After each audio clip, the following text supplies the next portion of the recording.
Crunch Time with Jeff and Booner, and we got Lukas Klotz with us, as always. Klotzy!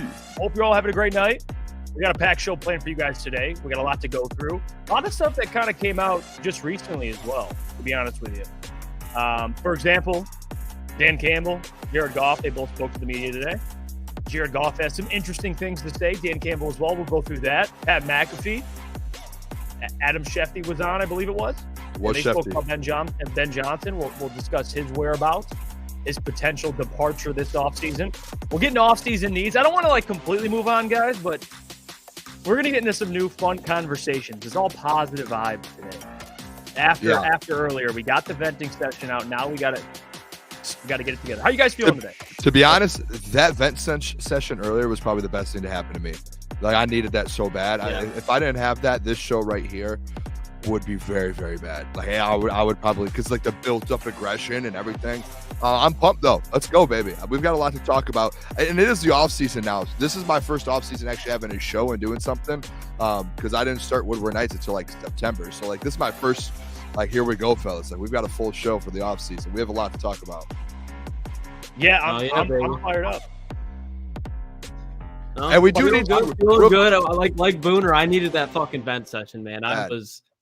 I'm still angry about a couple of things. I went on Twitter this morning and my mind just wanted to explode. I wanted to go and just pimp slap everybody that I saw walking down the street, but got on the little therapy session that we had, worked out, got some clips done for the channel, and we're feeling a lot better now. Still sad, but can't do anything about it. It's time for Brad to cook. It's time for Brad to get in that kitchen. Seems like you set the world off with the tie that you wore as well earlier. So good. Yeah, I thought we were going to talk about CJ Gardner-Johnson, and we still can, but I was going to be like his free attorney that you get at court. You can't afford an attorney, so you get to defend it. that was the look I was going for. Yeah, you killed it. Nailed it, dude. You can't afford an attorney. You just get Klotz. That's who the court just you just need a dog in your corner. That's all you need. Welcome in, everybody. I want to put some people. Everyone's in here early, so I appreciate you guys for being here on time, being here early. Shout out. Neil, Patrick, Adam, of course, the Purple Prince, Diz, ETN, everybody, including our members, for joining the show as well. Tyler Holmes, he's in the chat. Donkey Kong, Prince, Donkey Kong, let's go. Jesse Adams, Danny G. We appreciate you guys. Real quick though, a chef as well. Shout out for real. Chef, shout out Chef, man. Awesome. Steve Lehman. Every time Ambry Thomas was getting put on highlights, Chef would shoot me on Twitter. Was he really? I'll know her. He gets it. Sean Murphy, Lions Troll, Nicholas Earl. Shout out Nick Earl. Robin Ness. Appreciate you guys for joining. I want to give a shout out to somebody that I wasn't able to get to earlier on our reaction show. They did donate $5. It was Burn. So shout out to you, Burn. Thank you for the $5. Yeah. If he's here, if he rewatches, he'll see this. His message essentially said that I got to stay away from Ford Field, which is fair. All right, it's fair. But boys, what is it 0-4 now? Well, technically, yeah.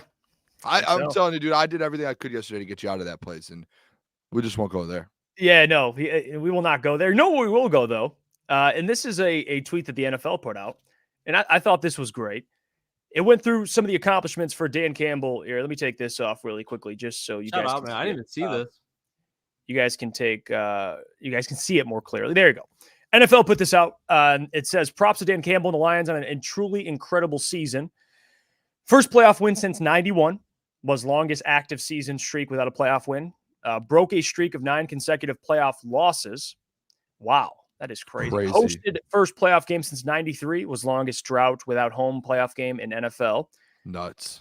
Hosted multiple playoff games for the first time in franchise history. Won multiple playoff games for the first time since 1957. And won 14 games in 2023, including the playoffs, most in a season in franchise history. What a season. That's but they won't be back. It's just same old Lions as always. Well, they won't be back. There's two things in this, right? It's all great, like that. It's awesome, like all those accomplishments. It is historically awesome, at least in our lifetimes. We've never seen that. Mm-hmm.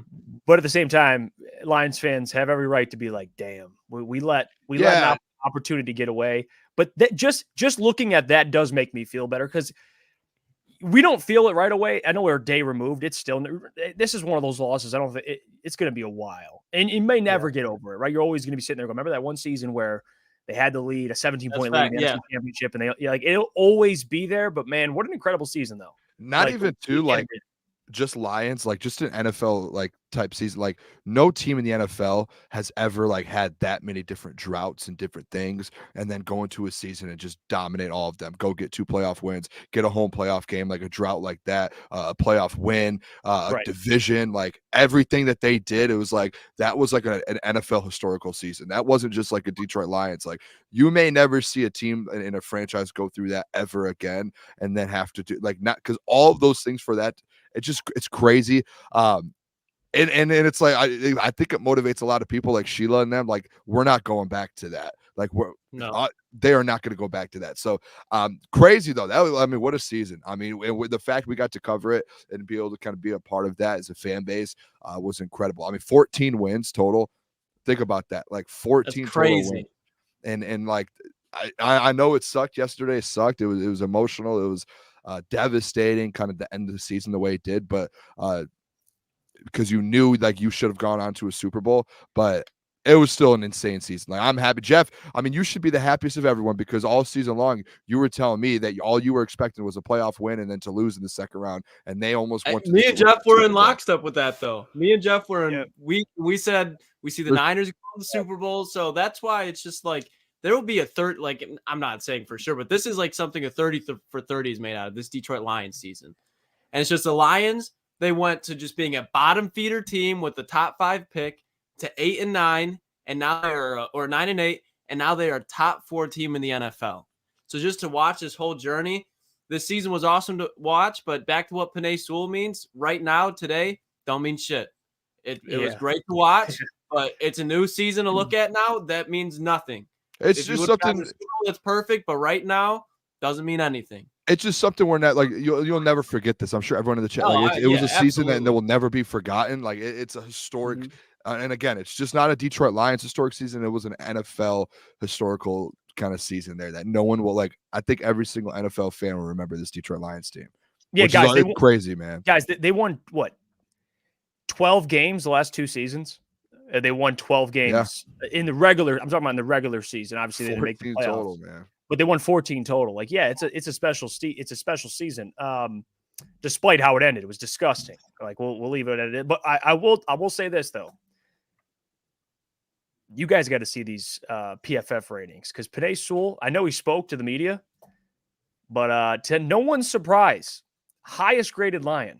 And it really wasn't close. Like I know we bring up Penei Sewell a lot. Like check this out. This is these are bad. Nolan Bianchi. Shout out to him. He does great work. And he tweeted this out. Lions top offensive PFF grades. Sewell 92.2, and then there's Montgomery who had a hell of a game too. 81.3. Ragnow 78.9. Laporta 75.3, and then Goff at 73.3. Yeah, Sewell by far. Their best player. It irked me so much at how they stopped going to David Montgomery. Even in that drive in the second half where J-Mo had that crossover, we made a nice catch where he dropped it. Defender almost caught it and he snagged it right back. And they did a pitch to David Montgomery off the edge. When they stopped going to D-Mont, things went awry in the game. In that first half, he was the engine to everything. And he was running behind Penei Sewell, Frank Ragnow, even in some cases, Sam Laporta. That, I mean, can't really do anything about it now, but they need to stop getting away from the run, especially with David Montgomery in those second halves. And we'll get to Ben Johnson this show, just the potential departure or whether or not he stays. Or the potential return.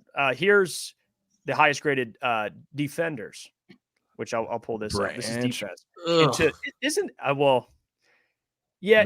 would ask in this comment here, ETN, I'm with him. How the fuck does PFF grade this shit? I don't know. No clue. I mean, look at Rodrigo up there. PFF is woke sports. It's cool, but at the end of the day, the guys who make PFF, Booner and Jeff, are no different from you, are no different from Booner, you should come out with BTR, Booner Path ratings. And you should just come up with your own metrics and go all the way down, and you could come up with these things. Like, I get that PFF stats are nice to look at, but it's just woke sports. Like I don't get where they're coming from. You have stats, you have yards, yard per game, interceptions, tackle, pressures. You have all those. You don't need to overcomplicate it. You don't need. These are just made up stats. I'm not sure how it works. My guess though, Lucas, is they take all of those that you just named and they get the grade from that. I mean, if I'm just taking a wild guess, as they have some sort of analytics that do it. That's just my guess. I don't know. Could be wrong. That's what if I had to pick something though. But for real though, Vincent Ellison is right. Booner path ratings. It's kind of a. I did see now that could be a pyramid scheme. Yeah. Now that could be a pyramid. Come on, Jeff. Don't start this pyramid. Every time you say pyramid scheme, tell a friend about Booner path ratings, and sign up for only $9.99 a month. Don't forget. Get that going with the presidential merch, Booner. I'm telling you, Booner path now. That would be like your NFT. That'd be the NFT of the pyramid scheme.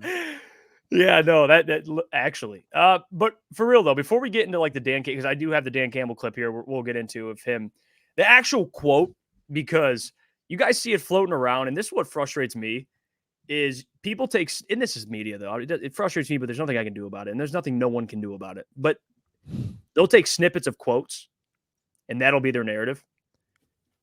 They didn't get the full Dan Campbell quote when he said, like, we may not be back here next year. And that's what I was trying to tell people. That to their players. I mean, yesterday, Jeff, when we left, after the press conference happened, you said the quote to me out loud, and I was like, there's no way Dan Campbell told that to his team.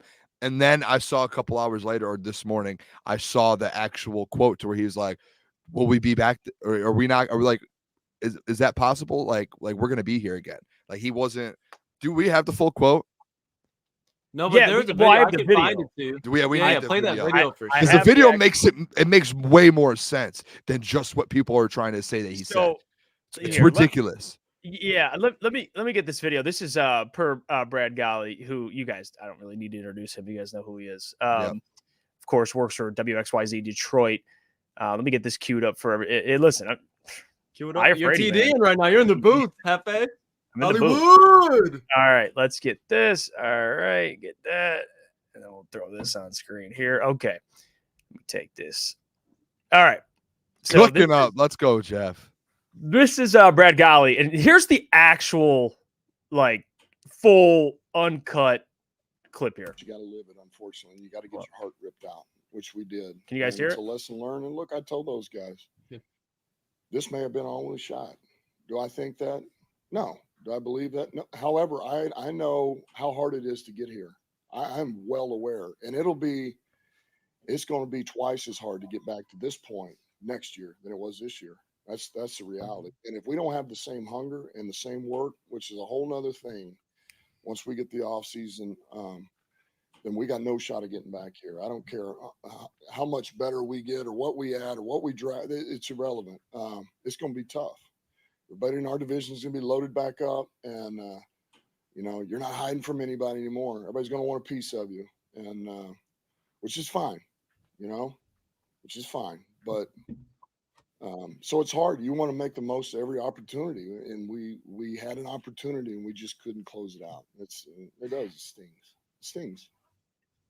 Is he wrong? I mean, no. Like we know Dan Campbell's he's honest. He's very upfront. Yes, there's coach speak in there, but guys, like he's right. Like he's a former player. Like he's played in this league. He's played at the highest level. So for him to say that, like, yeah, makes sense. It pissed me off so bad that like other platforms, and this isn't just like Detroit related platforms. This is like national platforms. They put that out, and people are like, "Man, who says that to their team?" And I know people are kind of putting it as well. ETN, I don't know if I'd say that to my team. Steve Lehman says he shouldn't have said that. Guys, like, I would rather he be honest with these players and be like, guys, if you want to get back here, you're going to need the same preparation and then some. You're going to need the same, mindset and then some. That's like his point. It's not like, all right, guys, pack it in. This is it. No. This is it. If you're trying early next season. It's time to wake up. It's time to wake up. Yeah. If you thought this season was hard, okay. If you thought you were able to bring it this season, take it up another level. If you don't think you can do that, we're going to be going different ways. But if you can do that, this is a place to be. Penei Sewell says it all. That whole roster knows that. That whole roster understands exactly what Dan's saying. He's just being straight up. And some people tie into emotion with that. But when Dan Campbell shoots, even with his play calling, he does not care about the emotion. He's telling you what he's going to want to do, and he's going to do it whether you like it or not. No feelings attached. And that's what he's doing in his press conferences too. That's why people love Dan Campbell. I think you should respect that a coach is going up there instead of being all media happy and be like, yeah, I think we'll be back next year. I think we got the guys to do it. He's no, straight up, like, it's not guaranteed. And so he can just face all the critics right now and be like, if you want to start hating on us, we'll take receipts. Because that's pile it all on. That's what he wants. Yeah, I mean, you went into this year when you weren't expecting to go to the NFC Championship game. It was NFC North. It was like, let's just see where this goes. Next year, it's now expectations have gone from here to here. So now it's whoever put that in the chat, the target is on your back going forward. Like, it is like that. That is what it is. That's why it becomes that much harder, is because every team you play now you're the one that's being hunted, and you have the team to go out there and win the game. Like, you're going to be one of the best in the NFL. Dan's point, it's kind of to your point earlier, Jeff, and obviously, like, I feel like that they're going to be in multiple NFC Championship games the next few years. But to his point, it's like, hey, you're not guaranteed every year to get to the NFC Championship game. It's tough. This is the NFL. Like, there are going to be teams that go from worst to first. There's going to be teams that, like the Bengals, who didn't have Joe Burrow this year. And I know that's AFC, but like an example, like, there are teams in the NFC who have lost their quarterback, who are going to get new players back. And it's going to be way tougher every single year. So it's not a guarantee. And he knows that. And he, I mean, if you guys want to say Dan shouldn't say that to his team, guess what he's doing? He's getting a head start on next year, and he's already motivating those guys. So when they go home, they have their their month vacation, start working out. They're thinking in their head, it's harder to come back and do this again. But guess what? Now they know, like, they're going to be thinking that all offseason. They know what it is now. They know what it is. Mm-hmm. No, yeah. And I think for the players, at least, and I know someone else put this in the chat. I wanted to find who it was. Oh, here we go. Danny G. I think he's right here. Like, it'll piss them off and they'll want to prove him wrong. Like, I think that's like the kind of the point that Dan, I think, and not that he did it solely for that purpose, but like, that's part of it. Like St. Brown, you see Penei, like do you have that video? Yeah, I can grab it really quick. Yeah, he looked like the family dog was put down. Like, he was sitting there just. Yeah. I mean, you just lost the championship game, man. Like, that's exactly how you a guy like you should be. I understand, but the fact that he took it the way he took it, I'm like, this dude, he's locked in. Yeah, like that's ready to get back to work. These are the games that make or break franchises and their longevity and just how they're built. Like, this can either crash a franchise or raise a franchise to a completely different level. And after watching this Penei Sewell video, because obviously everybody's worried and has question marks, but after you watch this video, you're reminded of, like, this is what the Detroit Lions leader is. This is what their culture is based on. They are not going anywhere because Penei Sewell is going to have something to do with it. And I know he's a lineman, but that motherfucker is going to do everything he can to be right in the same spot next year, the year after that, the year after that. When he gets a bag, he's going to be even more motivated. Right. Danny G said, not the family dog. Yeah. Yeah, it's kind of like, I was like Booner and all Lions fans last night. Like, everyone shared that same feeling with Penei. Like, I'm not saying it was wrong. It was right. Me? What about you, Jeff? How are you feeling? Are you a Lions fan? I don't. Yeah, but Booner, you were at a different level. It's all right. It's okay, but there was levels to it. There's just your Booner path took a hit, man. It's just still alive, but it took a hit. Gotten better. I'm like Penei. We're coming back next year. Yeah. I love it. It's just number one. Booner path is just getting rebuilt. Okay. Number one, Penei's a leader, but number two, like, there's guys that just wear their emotions on their sleeve, and I think Penei's one of those guys. Like, if he's pissed, you can see he's pissed. Like, St. Brown was pissed, but he's still like, it's just, you get what I'm. It's just that you could visually see. Like, St. Brown looked frustrated, but he was still like answering. Penei was just like, don't mean shit. Yeah, it's just all on their demeanor. You can read it. Yeah, and that's how you want it to be, because they're just real ass. That's why they're real ass dudes, and that's why they're so good at getting in those gritty situations, because they just give it everything 100%. And you can tell just by talking to them, that's what they do. I didn't see this. Britt from IA. Did you guys see Hutch's response that's been floating around? I did not. I saw like a Facebook post, and I didn't know if it was actually him or not. There was like, and I can look it up and try and send it to you, Jeff. Yeah, what? I did see there was like a Facebook post that I could be wrong. I thought it was like a burner, to be honest. Yeah, if anybody knows in the chat, I did not see that. Jesse Adams, remember, Lucas, we didn't have a lot of injuries this year either, brother. We got lucky for most part this year. I was gonna say that too, but here's not that you can't. I just texted to you, Jeff. okay, and you can't predict injuries, but like I was going to bring that up. The Lions kind of they were lucky this year with injuries, not like in an insulting way, but I know they had a couple guys in and out. I know the offensive line, but at the end there, like to be honest, players were healthy. Penei, Saint, Hutch. Throughout the year, I mean, typically, Jared? I mean, there were like, remember the injury reports throughout the season? They were like some of the biggest in the NFL. But when it came down to crunch time, like towards the end of the season, it got shrunk down a lot, and you didn't have to go through a ton of like obviously the CJ Gardner-Johnson one, the James Houston one. But as the season went on, Mosley, but yeah, like once we got to the end of the season and into the playoffs, like we ended up like everyone ended up being back and ready to go. And some guys, obviously, I mean, it's the end of the season, guys are going to be banged up, but like you ended up having almost everyone back and healthy. Then that's what you need for a playoff run. That's why as well, like to get back there next year, it's like guys got to be healthy. Things have to work in your favor, and that's what happened. That's why I think this draft is so important because there's not a lot of needs, quote unquote, outside of corner. That's an absolute need, and I would say that an interior defensive lineman is. So you don't have Brock Purdy running on you in the NFC Championship game. Outside of those, you're drafting for depth at this point. I think Brad realizes that, but now you're just getting what you were good at, fill the needs, and then what you're good at, just get better and reinforce it. So when those injuries do come up, because they will, even if it's at a significant position, you have a lot of young players who are getting better. You can plug a guy in there, whether it's a veteran or another rookie, a second, third round rookie, where Brad thrives in these drafts. That's why this draft is so important for depth. Real quick, I want to confirm. I know we weren't sure if that was Hutchinson. I just looked it up. It is a fan page. Is it? The bio says fans of Aiden Hutchinson. That is what I saw going around. So well, that's why unless there's a different response. No, that's why I didn't bring it up to segment or anything because I didn't think it was real. It looks like a Facebook page. I was like, there's no way this is Hutch. But someone says it's Hutch. He has 74K followers. I don't know. Oh, we'll get. By the way, ETN CJGJ should have just stayed injured. Would have saved him from the embarrassment. We'll get to the CJGJ stuff. Lukas Klotz has some words. That's 8:45. We'll get to that. 8:30. We'll go through their offseason priorities. There's 3, and Danny Bennett runs Lions on Tap, and it was a great question. Top 3 offseason priorities. We'll answer that at 8:30. Right now, I do want to play something though from David Montgomery because I do think it's man, like Dan this echoes why Dan Campbell's a great head coach because his players back him consistently. And I don't know if you guys saw this, but it was Montgomery talking to the media as well. And this is from Brad Galley as well. And they asked Dave Montgomery about his decision, like his decisions to go for it. And Dave Montgomery had his back. Let me pull this up real quick. Yeah, here's this. Britt from IA. Thanks, Jeff. I kept seeing screenshots on X. Yeah, that it says Aiden Hutchinson, but in the bio, if you check it, that's why I was confused. I'm glad you checked that out. Was it just like some out of character type of things? No, it was like it was a good post. It just no one. It was like about the season and how they'll be back. So here's this video. Check this out. This is David Montgomery being asked about his Dan Campbell's 4th down decisions. Like I say, every time I get asked that question, like Dan is the best coach in the league. Like, every call that he makes, we trust and we behind him. Like every call that he's made has been the right call. So. Like I love D-Mont.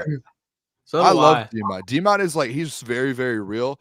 And he's not like I hated the 4th and 2 call. Like I hated it, but I mean, dude, we've talked in our event session today. What did we say?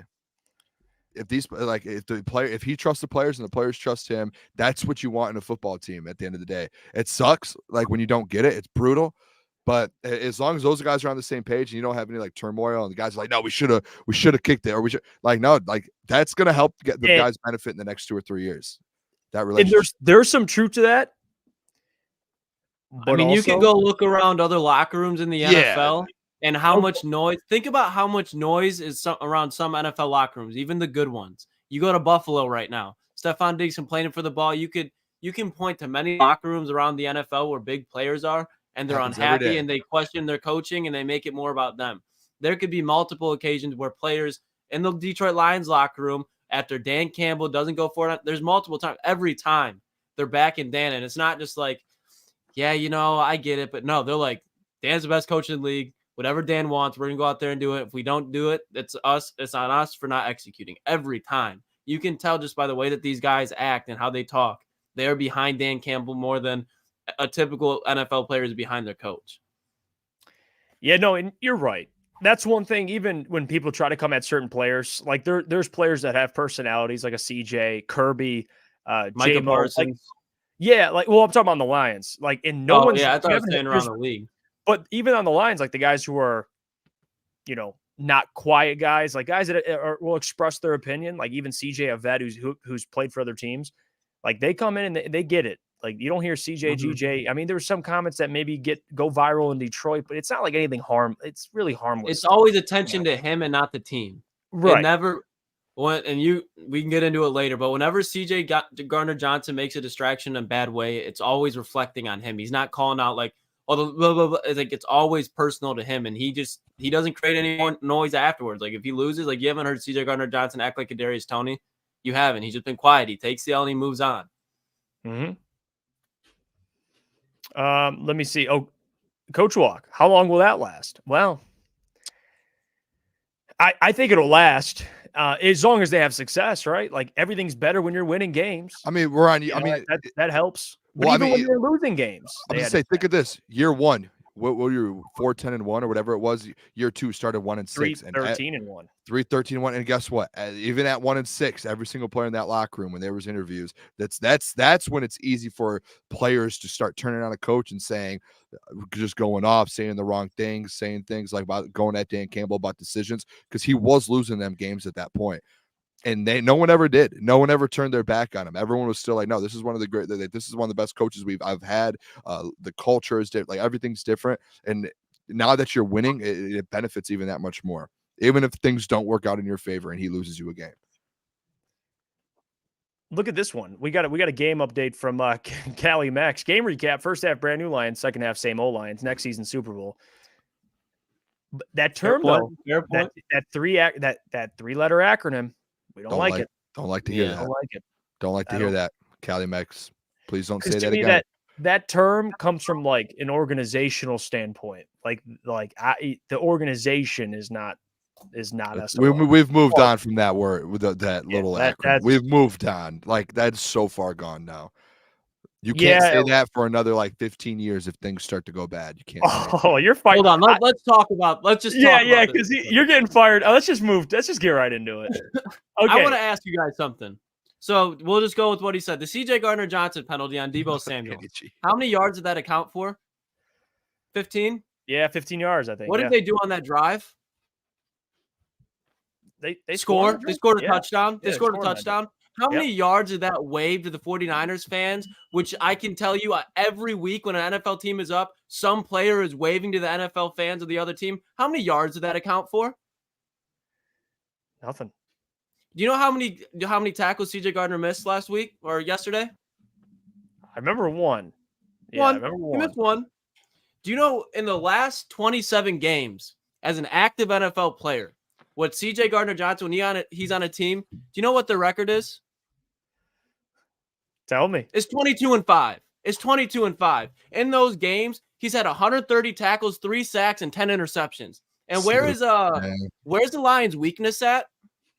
Is it in the secondary? Specifically at corner, but yeah, you're right.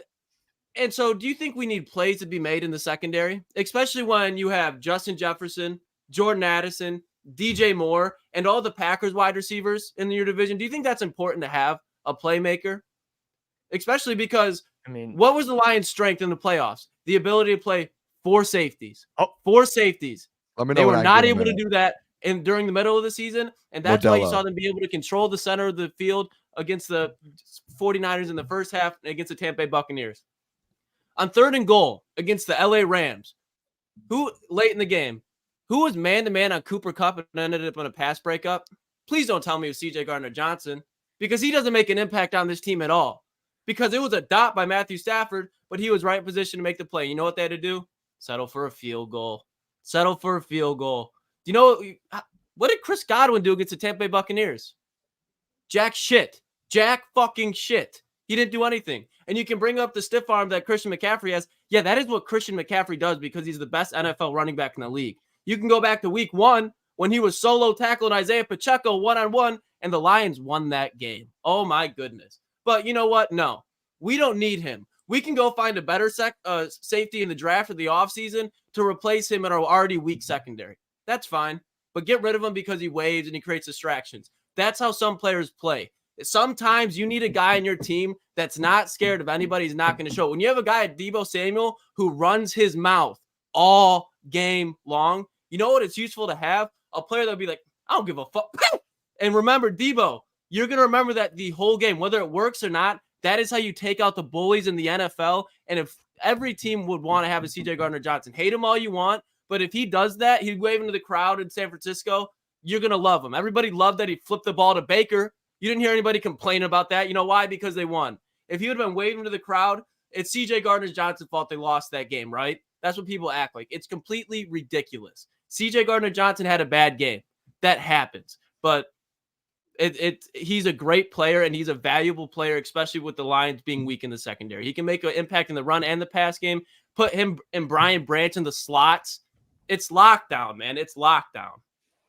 So, in Booner, I just want to say this because I know you got your thoughts to get out here on CJ. I want to let Lukas cook there because I knew this was brewing. Like, I knew the CJ Gardner-Johnson talk was going to happen. And for me, like, I've been defending CJ. I know he didn't really play much this year because of course, an injury. So to even try and measure his success in Detroit, like during the regular season, like you can't look at stats. You just can't because like he didn't play a majority of the season. So you really look at his playoff impact, and he was one of their worst players on Sunday.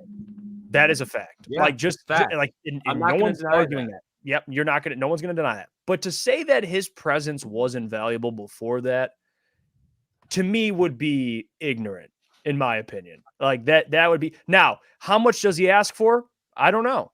If you want to get him in another prove it year, I'm down with it. I'm cool with another prove it year. If he wants a long-term deal and thinks he deserves more money, then I'm probably saying no, thank you, because there's other players that I give money to. That's where I'm at with CJ. If he wants to come back, great. I'd welcome him back with open arms. You mentioned it and you nailed it, Lukas. The different packages that that Aaron Glenn likes to use, especially if he's back with multiple safeties on the field. Yeah, I want CJ Gardner-Johnson out there. He's a playmaker. Now, the talking and the antics, does it piss people off, fans off? Maybe. To me, I'm with you. I don't mind a dude like that. That's just how I mean, listen, I grew up watching, and I get it. It's different because that team won and had success, but a Rasheed Wallace, a guy who's going to talk that junk, I don't mind it. As long as it's resulting in, if you're backing it up with play, right? Like, and he normally does. He normally does. Now this season, it's hard to measure. I would bring him back, Booner. I don't know where you're at. If it's a 1-year deal, sign me up on a similar contract than what he had. I'm cool with it. I don't mind. Yeah. I mean, I think I was months ago when he did the whole culture. There's something about CJ Gardner-Johnson and Lukas. I'm going to say this kind of the start of your rant there. At the end of the day, he was bad yesterday. He was he was not good. And you, I mean, you brought up the stat. How many missed tackles do you have? 1. Shouldn't have had. You don't have any missed tackles in that game. Like, who cares? Right. Like, he played bad. That whole section you had there of your rant, you should throw that, toss in the garbage. Like, that doesn't matter. He was bad yesterday. People have a right to go at him from yesterday. People have a right to maybe even say, hey, maybe they don't want him back. They have a right to say that. But at the end of the day, that's all emotion, because guess what? When you're actually looking at your team, and Dan actually said it at the press conference today, is when you're looking at your football team for next year, you might love guys because you had a winning team. You might hate guys because they might have held back your team. But at the end of the day, you take emotions away when you're looking at the team. So yesterday, yes, he was bad. He was really bad. I think he was our lowest PFF graded player. He was really bad yesterday. And people can be mad. And I think people have the right to say whether they want or they do or not, like if they want him or not. Absolutely. So that is out of we could put that to the side. Now looking ahead. CJ Gardner-Johnson came in, and I don't know if you guys remember this in training camp. I'm sure 95% of the people who are commenting they don't want CJ Gardner-Johnson were saying at the beginning of the year in training camp, when he was very vocal, he was getting the team going, he was like the lead, he was the leader on this defense, the vocal leader. Everyone wanted him here. Just because there's recency bias of what happened in the wave doesn't take away of everything that he has been in his past. Yes, he might have had some issues. Who cares? They know that. AG has known him. Hold on, Lukas. Hold on. Let me keep going. He has had issues. AG has known him since high school. AG knows the ways to go around with him. Everyone, like he knows that. I don't see what Adam said. He said, oh, don't say everyone plays. No, 95% I said, Adam, not everyone. But with that being said, he was a vocal leader of this team. Guys like Kirby came out and said that CJ has helped Kirby Joseph get to that next level when it comes to being vocal and being that confidence level. Iffy has learned from him. When CJ Gardner-Johnson came back in the building, week 16, 17, go look at how the defense changed since then and how many turnovers they had. He was in the building talking, vocal. He is a vocal leader on this team, a guy that you want on this team. Go ahead, take him off, and then you don't have any vocal leader on your team. Let me see that. And I did see some comment. I know Adam said something about Jalen Ramsey. Who cares? What are we talking about? You have you have your culture foundation built. One guy isn't going to come in and change the whole thing and the wave. Let the man have some confidence. Why have some confidence? Adam, you smoke hookah when you win. Stop doing that. Have some confidence out here. Let some people have some confidence on this football team, man. That's what you want. You want a little bit of an edge. Lucas, I'll let you. If we would have won, it would have been like, that's awesome. CJ did that. Hold on. What are we doing here? So he played in 6 games this year. They've given up 400 total yards in 4 of them. What do you think happens when you have Mike Evans out there on Kindle Vildor? When you have Brandon Ayuk on Kindle Vildor? When you have Brandon Ayuk on Cam Sutton?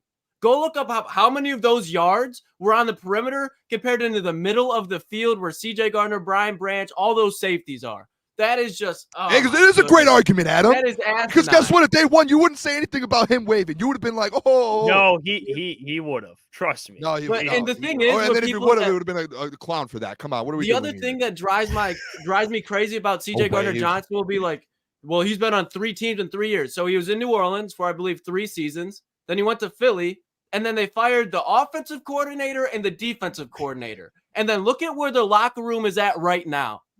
Don't you think that he was probably like, oh, I see where this is going. Let me get the hell out of here. And he's on his 3rd team. So what? That doesn't take anything away from the player that he is. And it's not one of those locker rooms have not fallen apart since he's been there. When he was in New Orleans with Drew Brees, Michael Thomas, Alvin Kamara, all those stars. No, let me tell you something too. This came up a couple weeks ago. I was on a show and I brought this up.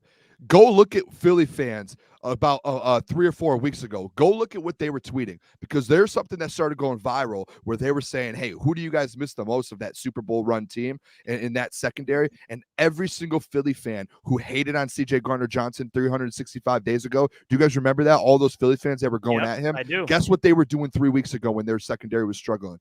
And they didn't have any vocal leader on their defense. They had no one that would step up and talk. They had nothing. Guess what? All of them were putting out there in the world saying, we want CJ Gardner-Johnson back. His vocal leadership, the man he is. Yes, there's some things that he does, like wave to the crowd. Who cares about that, dude? Come on. Well, pin Adam's comment real quick, Jeff. Real quick before you make your point. I got you.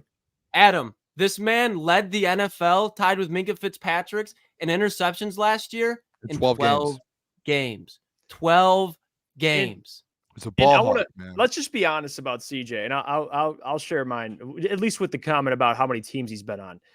Guys, he's been on what? The Saints, Eagles, and Lions, and the Lions. So that'd be 3.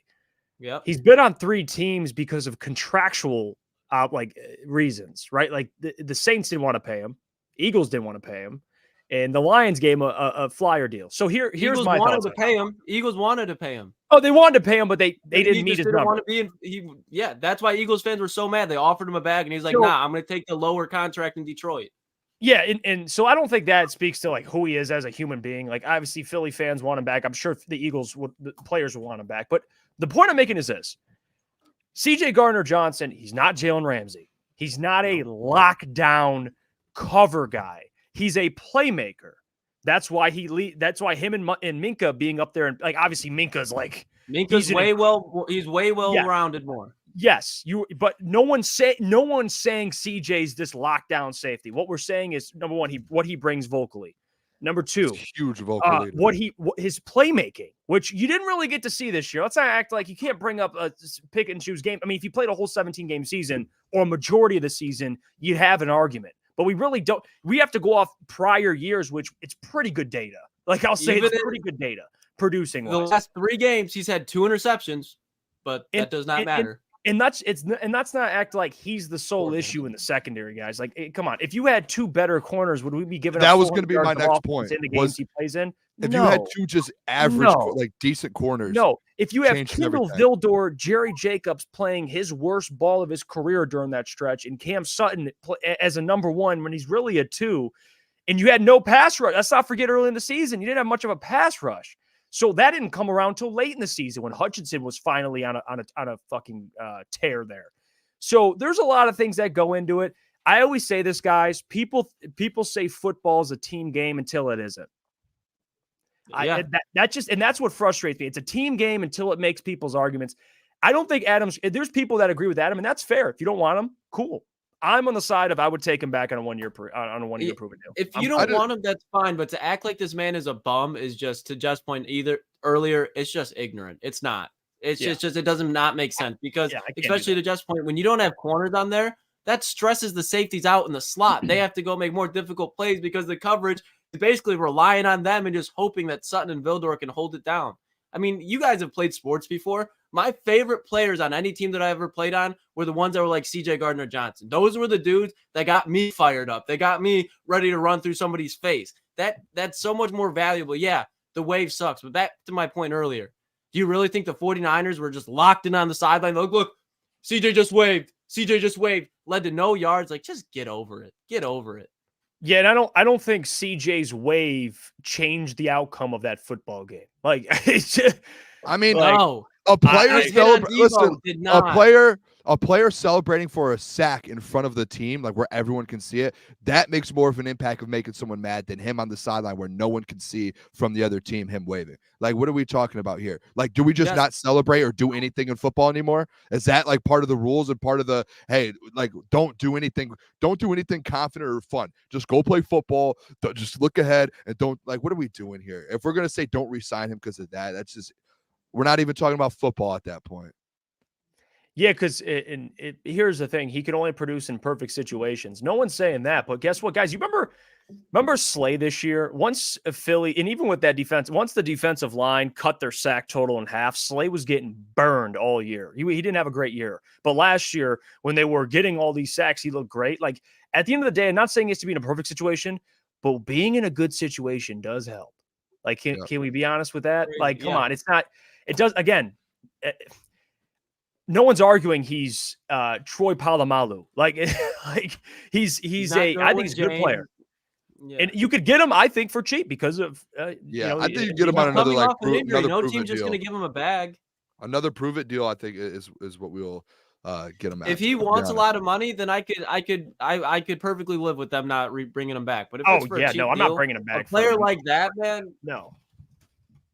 Because the last thing you want to see him do is get pissed off and then go to Minnesota. Go to Green Bay. If you keep him, just look at your safety room. You have Kirby Joseph, Brian Branch, Ife Melifonwu. Like, that is like one of the best in the league at that point. If you could just get some corners in the room with them and kind of keep building that defense, get a pass rush, defense is going to be very good.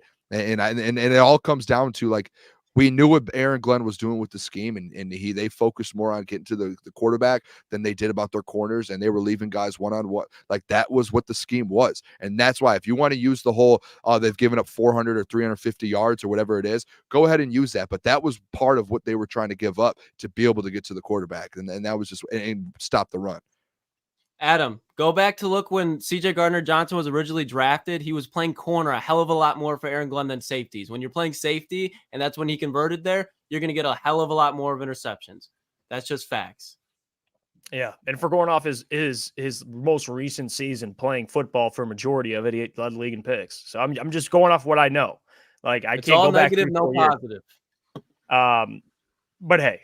In this comment, I want to bring up because it does relate to whether or not you should bring back, and this is RM Dole 19. I'd rather roll with Iffy than re-sign CJ. Guys, they do have up-and-coming Brian Branch getting older. Like, you are in a position where if you don't want to bring back CJ, I do think they would be okay. Like, because of the guys they have in house. But I would like them, but they're in a good position in their safety room. They are. You saw how important those edge blitzes were with Ife Melifonwu and Brian Branch. Having CJ Gardner-Johnson gives you that flexibility to do so. So that's where it's like, yes, I'm not saying that Iffy's not going to be able to produce, but Iffy on the field with Brian Branch is going to be able to produce more than if he was not out there. By the way, with CJ Gardner-Johnson. Iffy missing that sack yesterday, tough. Yeah, that was huge. He says tell that to Deron Bland about being a corner. How many yards did Deron Bland give up this year? What? A lot. He gave up a lot. Yeah, but here's the thing. No one's saying, guys, he's not Jalen Ramsey. CJ's not going to be like, you know what? Put me on, Travis Kelce and I'll hold him to 0 catches. Like no one's saying that, right? Like CJ can match up with guys and he's decent, but it's the playmaking, right? Like, and me and Adam have had this discussion too. And I know other people bring it. Trevon Diggs in Dallas. Like he gives up a ton of yards, but guess what? Guess what? There's always a market for him. You know why? Because he takes the football away. That's exactly like that's still an actual Kirby Joseph. He's a Lion. He gives up some big plays, but guess what he makes up for? He gets burnt. Taking the football away. Like there is value in that. So depending on what CJ asks for, I think it all. I think it just depends. I don't. The bottom line there. That because again, like I have no problem with saying deuces. I just think like if you're looking at addressing position groups this year, like if you can just get him on a 1-year deal, prove it deal, another prove it deal, I think you can just roll with that instead of having to sit there and get rid of him and address someone to bring him in. Like I just think that's an easy one. I do want to now we got to move on here because I know Adam, you guys could go at it. I mean that's what makes this great because it is an interesting conversation. I think there's points to both sides. I think we all are kind of in lockstep here with how we feel. It depends on what he's asking for, but if we're just going off him as a player to say that he's a bum, I mean it's that's exaggerated. I would say that, but I do want to ask the question, kind of speaking on the offseason and bringing guys back. I'll ask this, and I'll put this graphic up in a second here once I can get it up. But the question I have for the people is, what are your top 3 offseason priorities for the Lions? Like this, I'm talking about restructures, extensions, re-signs, trades, draft picks, like what they should do. If you're Brad Holmes and you have a top 3 things, you have a top 3 list. What are the top 3 things that you're going to do this offseason? And take it away while I put this graphic up. Either of you. Do you want me to go first? I think it's pretty easy. I think it's very, very easy. Number one, I think you have to go re-sign some of these guys. Like you have to get Amon-Ra St. Brown. Who would you re-sign though? Well, I'm just saying extend. You need to extend some of the Penei and Amon-Ra need to get extended. That's number one. Lock those guys down for a long term. Now, if we're talking about bringing guys in and making moves, you have to. And Lucas, I mean, we're going to talk about this the next few weeks, next couple months. You have to get. What did he say? Resign CJGJ, extend Goff, draft. Hey, Cooper DeJean. He's coming home. Baby. Cooper DeJean. I just think you have to go after the corner position. You have to get a corner on defense. Yeah. Like that is like number one priority to me. If we're talking about bringing a guy in, is getting a corner. I think you have to as well. Defensive line. You have to figure that out. Like the other side of Aiden Hutchinson, I don't know. Like Lucas, I know we talked about bringing in a kind of a veteran corner. I would like another big time pass rusher on the other side of Aiden Hutchinson. Yeah. I would like to see them go out and do that. And then lastly, I think it's just this is kind of a simple one, but I just think get some sort of depth or get someone on that offensive line, depending on what happens with Jonah Jackson as well. You have to address that as well. Because you have that's your bread and butter is the offensive line. That's been your bread and butter all year. You're the number one you have the number one offensive line in the NFL. That is what your team and your offense is built around.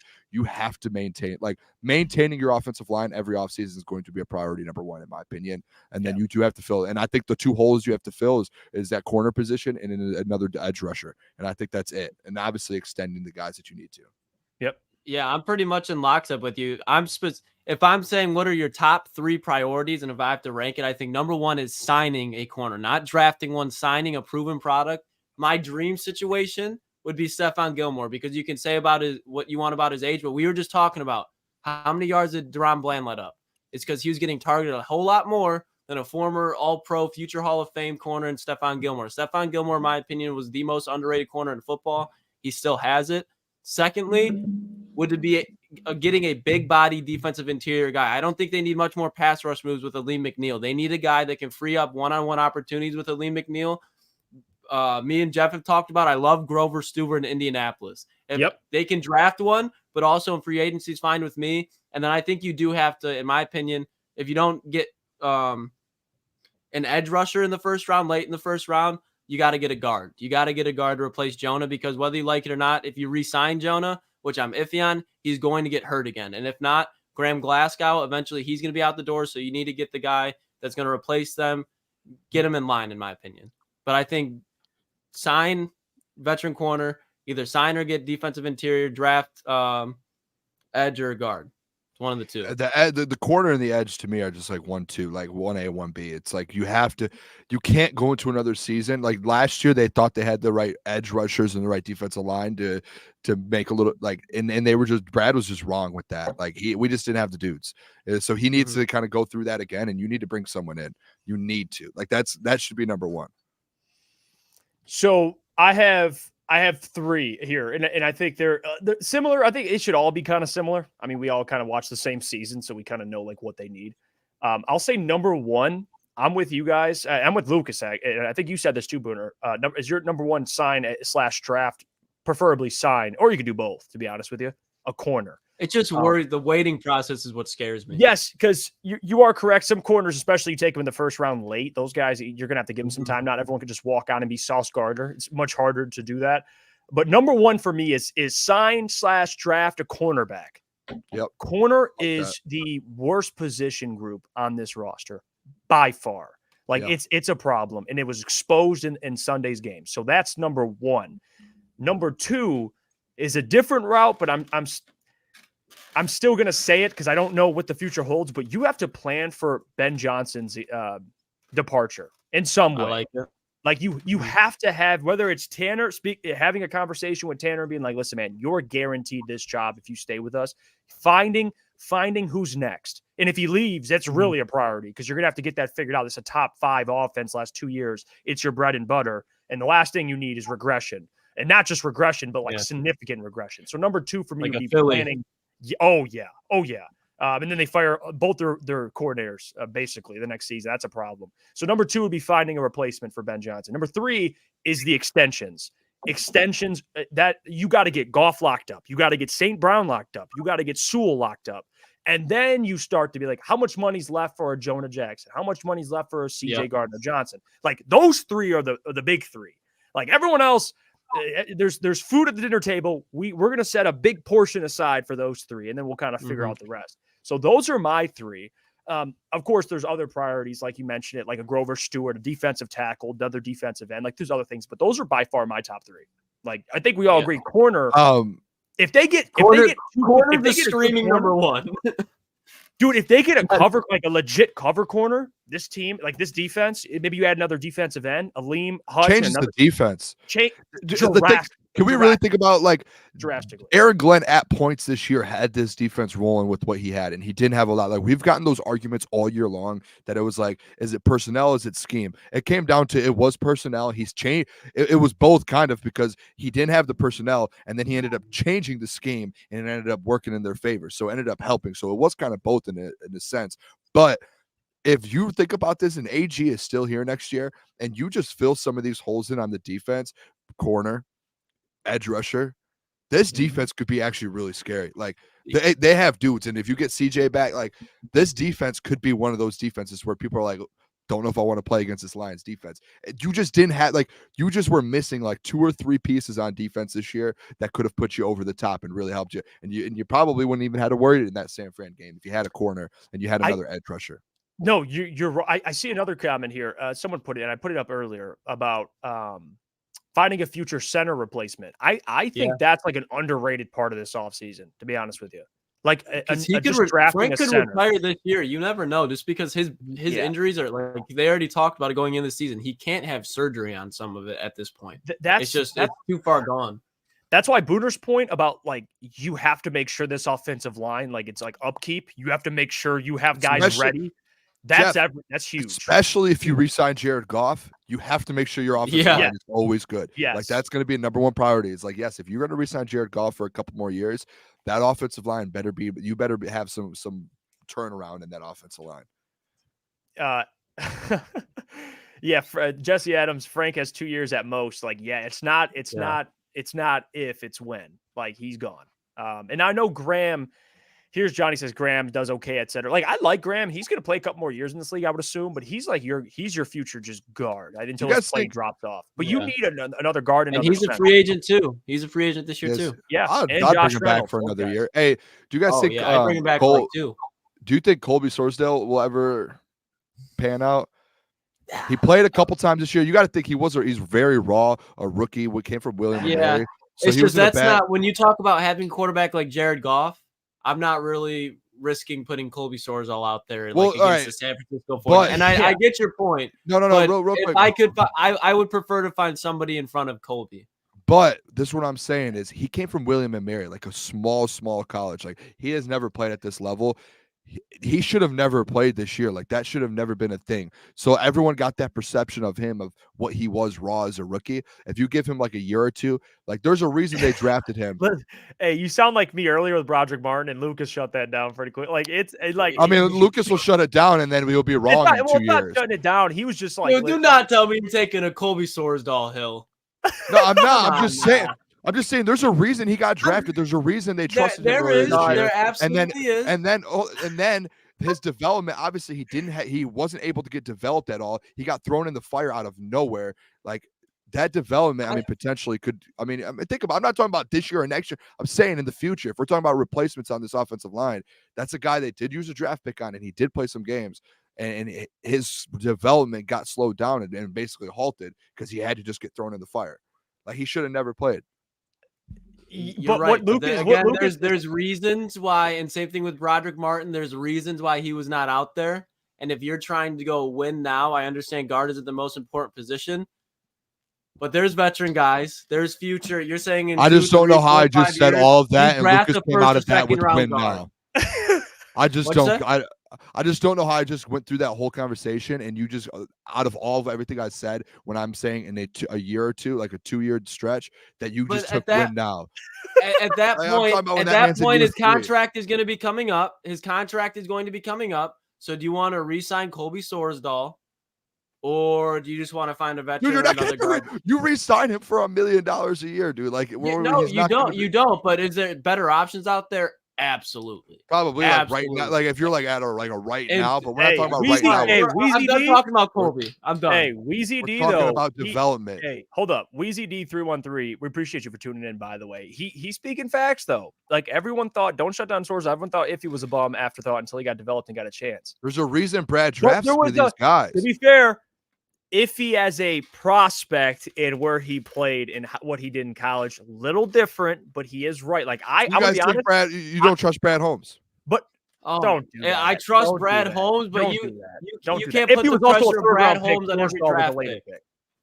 You guys tell me not to do that doesn't affect me whatsoever because that's exactly what it is. Did you trust Did you trust Matt Nelson? No. Did Brad draft Matt Nelson? Brad Holmes draft pick? I don't think so. He wasn't? No, he was signed. Don't think. Oh, my fault. My fault. I thought he was drafted. Brad Holmes signed. I think it might have been a sign. He might have signed him. But either way, then I won't even go off. I thought we signed him. That's my fault. I'm not like you guys are acting like I'm saying this is a lot. I'm just saying I'm throwing it out there. Like, hey, we're talking about the offensive line and replacements. Look down 2 or 3 years down the line, and you guys just laugh. All right.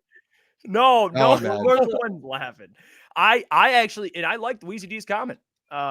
Because I'm gonna be honest, not a ball nowhere. Booner, Iffy and Colby, different prospects. One was taken in the 3rd round, one was taken late. And like, come on, Jamar Jefferson, you knew, like this, he can't play. Like Colby, I don't know, maybe he can, but I would have more if I had to say Broderick or Colby.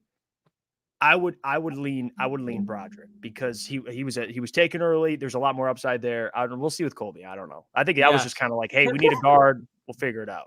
You know, maybe he's good, maybe he's not. Who cares? It was a 5th round pick anyway. Levi. Levi's another one. Yeah, hey, it happens. Like you're gonna.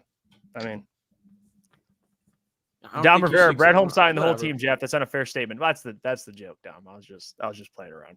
But yeah, Matt Nelson, man, R.I.P. Matt Nelson. He was bad too. No. Do you remember watching him in the preseason? What? Do you remember Matt Nelson in the preseason? Yeah, I said he was bad. It was bad.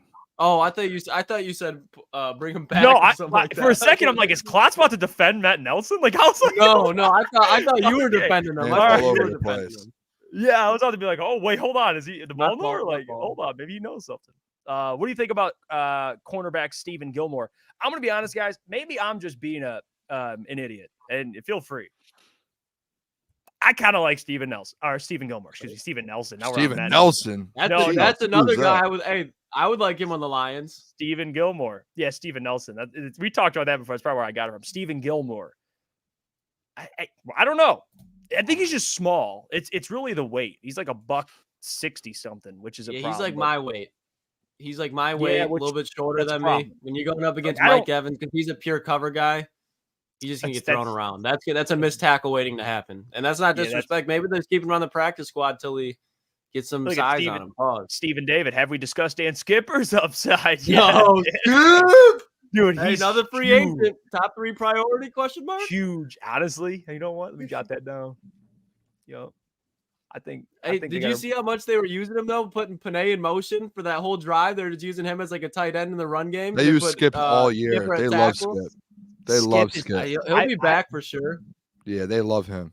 Skip could walk to LCA, put on a Pistons jersey, and get 4 rebounds, 5 rebounds. He could play some minutes for the Pistons team and contribute. He's gigantic. It's a big dude, man. He's taken multiple times where he's like, "Yeah, I don't want to leave Detroit. I'll just go on the practice squad." So I don't think think Dan Skipper's going anywhere. He'll go on the practice squad before he leaves Detroit. He's a dude. Oh, Adam, you son of a bitch! I knew you were going. Don't, no. We're not doing that. We're not doing that. Everyone loves Skip, man. Yeah, Skip. Yeah, Skip is he's a real one. All right, I want to get into this Pat McAfee that you actually sent to me, Booner. I didn't even know this was a thing. They had Adam Schefter on, and they discussed whether or not Ben Johnson will stay with the Detroit Lions or he'll depart. And his response was something, honestly, I did not expect, because I know the rumors circulating was Washington's really interested in Ben Johnson. But while I get this clip up, can you get just kind of your thoughts on, both of you, on just the thoughts? I haven't seen this yet, so I'm excited. You guys know how I feel. Like I think Seattle. I'm with Adam there. I think Seattle makes a lot of sense for both. But I think there's a chance he stays. I think there's a chance that he stays. I think day by day that it goes on. Obviously, they just lost, but there's so many vacancies that have been filled. And I know that Washington is like the whole perfect match, but that's if Ben Johnson wants to go there. Ben Johnson, he just lost an NFC Championship game, and his offense didn't put up that many points. I'm sure he feels some blame. I'm sure there's some motivation on his part to want to win one in Detroit. I'm not saying he's a lock to stay here, but there's definitely a chance. No, to be honest, Lucas, I think it's more likely after yesterday and after hearing the Adam Schefter comments today, I think it's more likely that Ben does stay. It sounds like obviously like a Dan Quinn, like there are still coaches out there that are available, and I think kind of going through that process, I think the Commanders have multiple options that they want to go with and stay with Seattle, and it could very easily not be Ben Johnson. So here's this clip from Pat McAfee. Of course, it's on the Pat McAfee Show, which is on ESPN and on their YouTube. And they had Schefter on. But here's the clip of them discussing that. Commanders is the news that you just got. That's clearly a done deal. But looking at both those teams as a whole, how many guys you just mentioned? McDonald and another one from the Ravens. How many guys are going to get poached from the Ravens staff and the Lions staff that maybe we don't even know about too? Like I know New England brought in the Lions pass game coordinator to interview for the offensive coordinator job. Are there going to be a lot of those as well, or are we possibly just going to see some of those big names leave and the rest of, the kind of coaching staff stay together? Yes. Well, first and foremost, I'm not convinced yet that Ben Johnson's getting the Commander's job. I know people have said that he's the presumptive favorite, and he may get the job. Like he very well may. He's in contention, but that is not a slam dunk at all right now. And they are definitely looking at other people as well. And again, they may come back to Ben Johnson, but I think that they're pretty impressed with Mike McDonald and Aaron Glenn and Anthony Weaver as well. And I think those guys are going to have a legitimate chance to get that job. And then Ben Johnson's also in play in Seattle. So you have to see, okay, well, if he doesn't get Washington, is he then in Seattle? Or does Seattle pull an upset?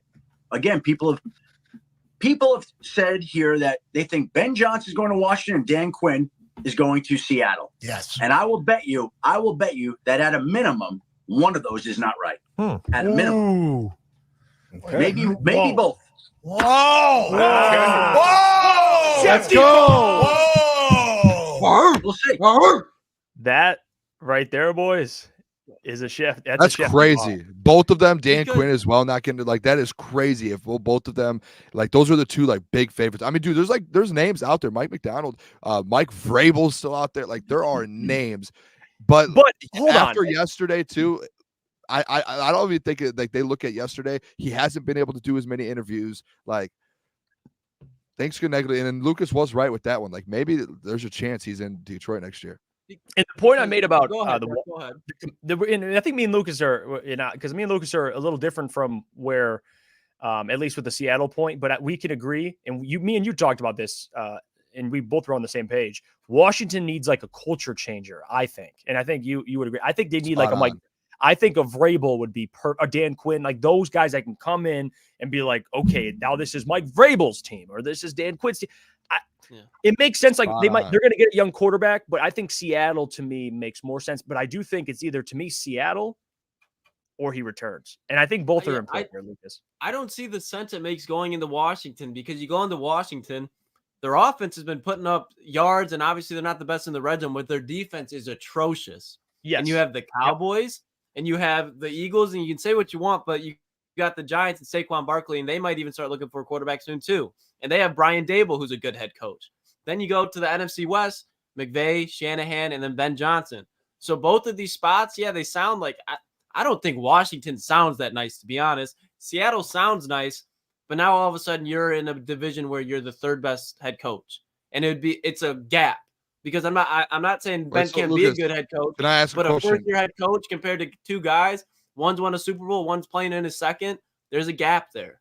Are you saying? Are you like saying that Ben would say he does, like, say no to the job? Are you saying? I think there's a real chance that he would say no to Washington. I really do. So, all right, this is where I'm going to completely disagree. I think if he gets a job, I think he will take a job no matter what. I don't think he says no to a job. I think what Schefter's saying and what's happening right now is that the Commanders, like originally, maybe Ben Johnson was number one on their list. Since within the last couple of days, it's switched to where they want to talk to Mike McDonald. They want to talk to some of these other guys. I think Ben Johnson, if he gets an offer from a job, I think he takes it no matter what. I don't think like Ben is at a point to where he's like, this is my time to get a job. He was the number one head coaching candidate coming out for a reason. So I don't see him saying no to a job. I think it comes down to if these organizations like Seattle or Washington, they go different directions. So that's where I think it might, that's where I think it kind of the changes. I can't see Ben saying no to a job though this year, especially like Ben, at the end of the day, he has come from the Dan Campbell tree and like the culture thing. And Jeff, to your point, where Washington needs a new culture change, Ben is a guy that can do that as well, because he is coming from Detroit, who literally he was a part of that culture change in Detroit. So I just don't see Ben saying no. I get why we would like, he's built something good in Detroit, but he said no last year, back-to-back years of saying no. Like, there's multiple occasions where like if you have a good team, the coordinator will stay around a little bit, just because why leave a good situation like you are in Detroit when there's kind of some shaky situations around the league, and there's going to be potentially even better situations that open up. There's noise around Zach Taylor in Cincinnati. There's no noise around McDermott in Buffalo. Sure. You can look at multiple places around the league where you're like, I could see that coach getting fired next year. And Ben, this is his season and a half of being an OC. Dude, that's fair. Buffalo is a great one. Buffalo. That's what I'm saying. Like, I said that about 3 months ago. I said I would love to see him in Buffalo with Josh Allen. Yeah, like it just doesn't make sense. It makes sense because yes, head coaching jobs don't come up much in the NFL, but in Ben Johnson, if you stay, you are going to get head coaching jobs next year, and they're potentially in better spots. Yeah, I mean, that would be crazy if he did. That would be nuts. And I don't think, at least for Ben, like he's in a good position to where, like, if he stays and Goff's extended, a lot of these guys are on this offense is for the most part going to return. Like, and I know not everything's guaranteed, but this offense will at the least be top 8, top 7. Like, they will be one of the best offense. Yeah, top 5. You could even go. Jahmyr Gibbs is going to take another step next year. Laporta, blah blah yada yada. So he has leverage there now. how much of a how good of a head coach will Ben Johnson be? I do think he'll be a great head coach. Like I do. I know people like to criticize, and I know people in Detroit criticize our coordinators a lot. It is what it is. But for Ben, dude, I think anywhere he goes, he'll be successful. But of course, you need a court. That's how this works. Like Jim Harbaugh going to LA. He obviously played for the Chargers, but he gets Justin Herbert right away. Like I think if you're Ben. Yes, Seattle, to me, organizationally is attractive, but you're right, like Geno Smith, and they're going to have to trade up and get a quarterback. If you go to Buffalo, you get Josh Allen, right? You get inherited Josh Allen. Like, that's a hell I of a could see job. Doug Peterson getting the boot in Jacksonville if they don't do anything next year. Oh, go down. There's places around the league.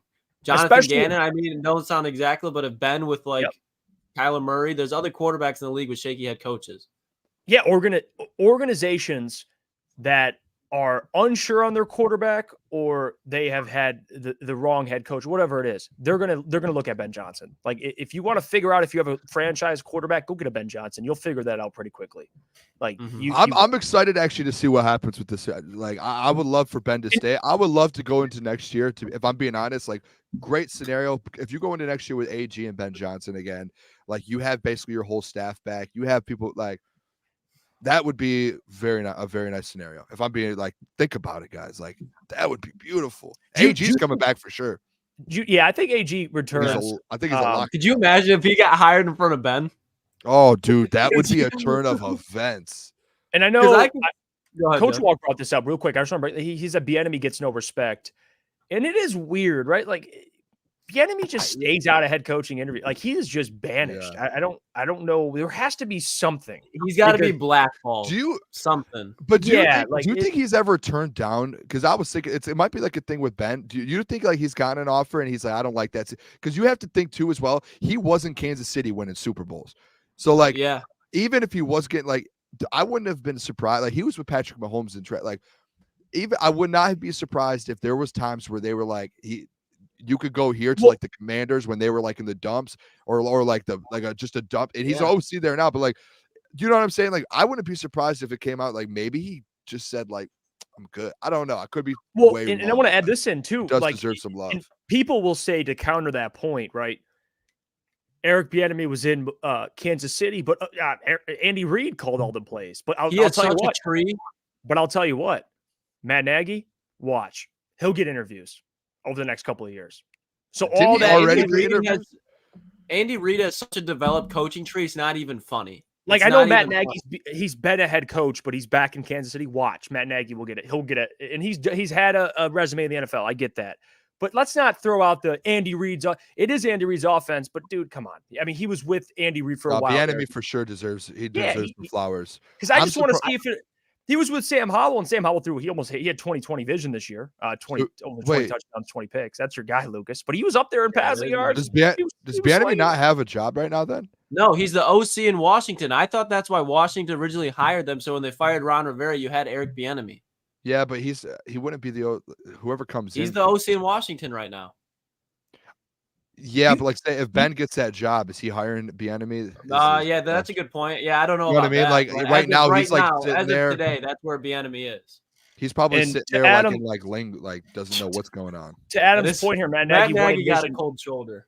And Matt Nagy won a division with Mitchell Trubisky. Yeah, I'm not saying Matt Nagy's a bad coach. Yes, and he's been a head coach, but the fact is Eric Bieniemy deserves the opportunity to get a head coaching job to find out if he's good or not.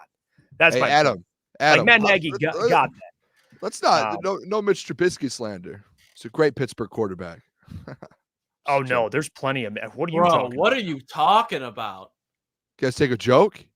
Oh, okay. Mason Rudolph was a better quarterback than Mitchell Trubisky this year. Lucas, hey, ball knower. If you're gonna be a ball knower, have a little bit of awareness here. It was a joke. Hey guys, real quick though, I want to bring this up. Recent news. Recent news. Them Eagles talking about this that next year, every year is different. Eagles reloaded on coordinators. Kellen Moore, scary. Vic Fangio, Vic Fangio and Kellen Moore, their new OC and DC. It's scary. And I know Nick Sirianni was fire Sirianni this. It's ridiculous. Those are pretty good. Those are two good coordinators, though. I think they'll turn around. I think they took their little hit. The thing that's going to hurt them is their roster is going to get worse, and they're already so cap held. Like Jason Kelsey's gone. I bet Fletcher Cox is most likely going to be gone. And Brandon Graham, you could say same thing about him. And if they're not gone, they're shells of themselves. They had a really rough season. So it's going to be DeAndre Swift. You can't predict he stays healthy all next year. They got a lot of questions in that locker room. I'm interested. Adam's comment there. Kellen Moore won't get the most out of that offense. I'm interested to see Kellen Moore in Dallas. Obviously, like he wasn't the best. Like they could never win. The Chargers, like Kellen Moore is a guy that has like a big name. A lot of people talk a lot about him. Hasn't really won anything at the end of the day. That's true. But he's been with Mike McCarthy, who hasn't won anything in Dallas, and then Brandon Staley. Not to mention, LA was riddled with injury offensively. I'm interested. I think he's a good OC. I think he has a lot of learning to do, but he has the potential to be a great OC in this league. He's creative. Now, I don't know. It's at the same time, Kellen Moore left Dallas, and they have brought in Schottenheimer, and Dak had a career year. McCarthy was calling the plays anyways. That's why they let go of Kellen Moore. Yeah, McCarthy wanted to call the plays. So, that's that. He had a better year. So we'll see. I think Vic Fangio is a great hire, though. Like that is a great hire. I think defensively they needed that. Matt Patricia, I mean, you can't get much worse than that. You'd have to bring in probably Booner to be your DC. I think maybe Lukas Klotz. He'd be like Jim Schwartz. Booner would be like Jim Schwartz. Oh, dominate. What are we talking about? Honestly, Booner, yeah. You know I'd be a great football coach. That's on me. He'd go out there and line up with him. He'd be doing up downs like Dan for sure. Oh, dude, what? Yeah, I would for sure, dude. I'd be in a full get up too. Yeah, here Kellen Moore won't run the tush push. It's Adam's birthday tomorrow. Shout out. Is it? Happy birthday. Shout out, Adam. Jeff said tomorrow on our show at 8:00 he will sing a happy birthday to open up.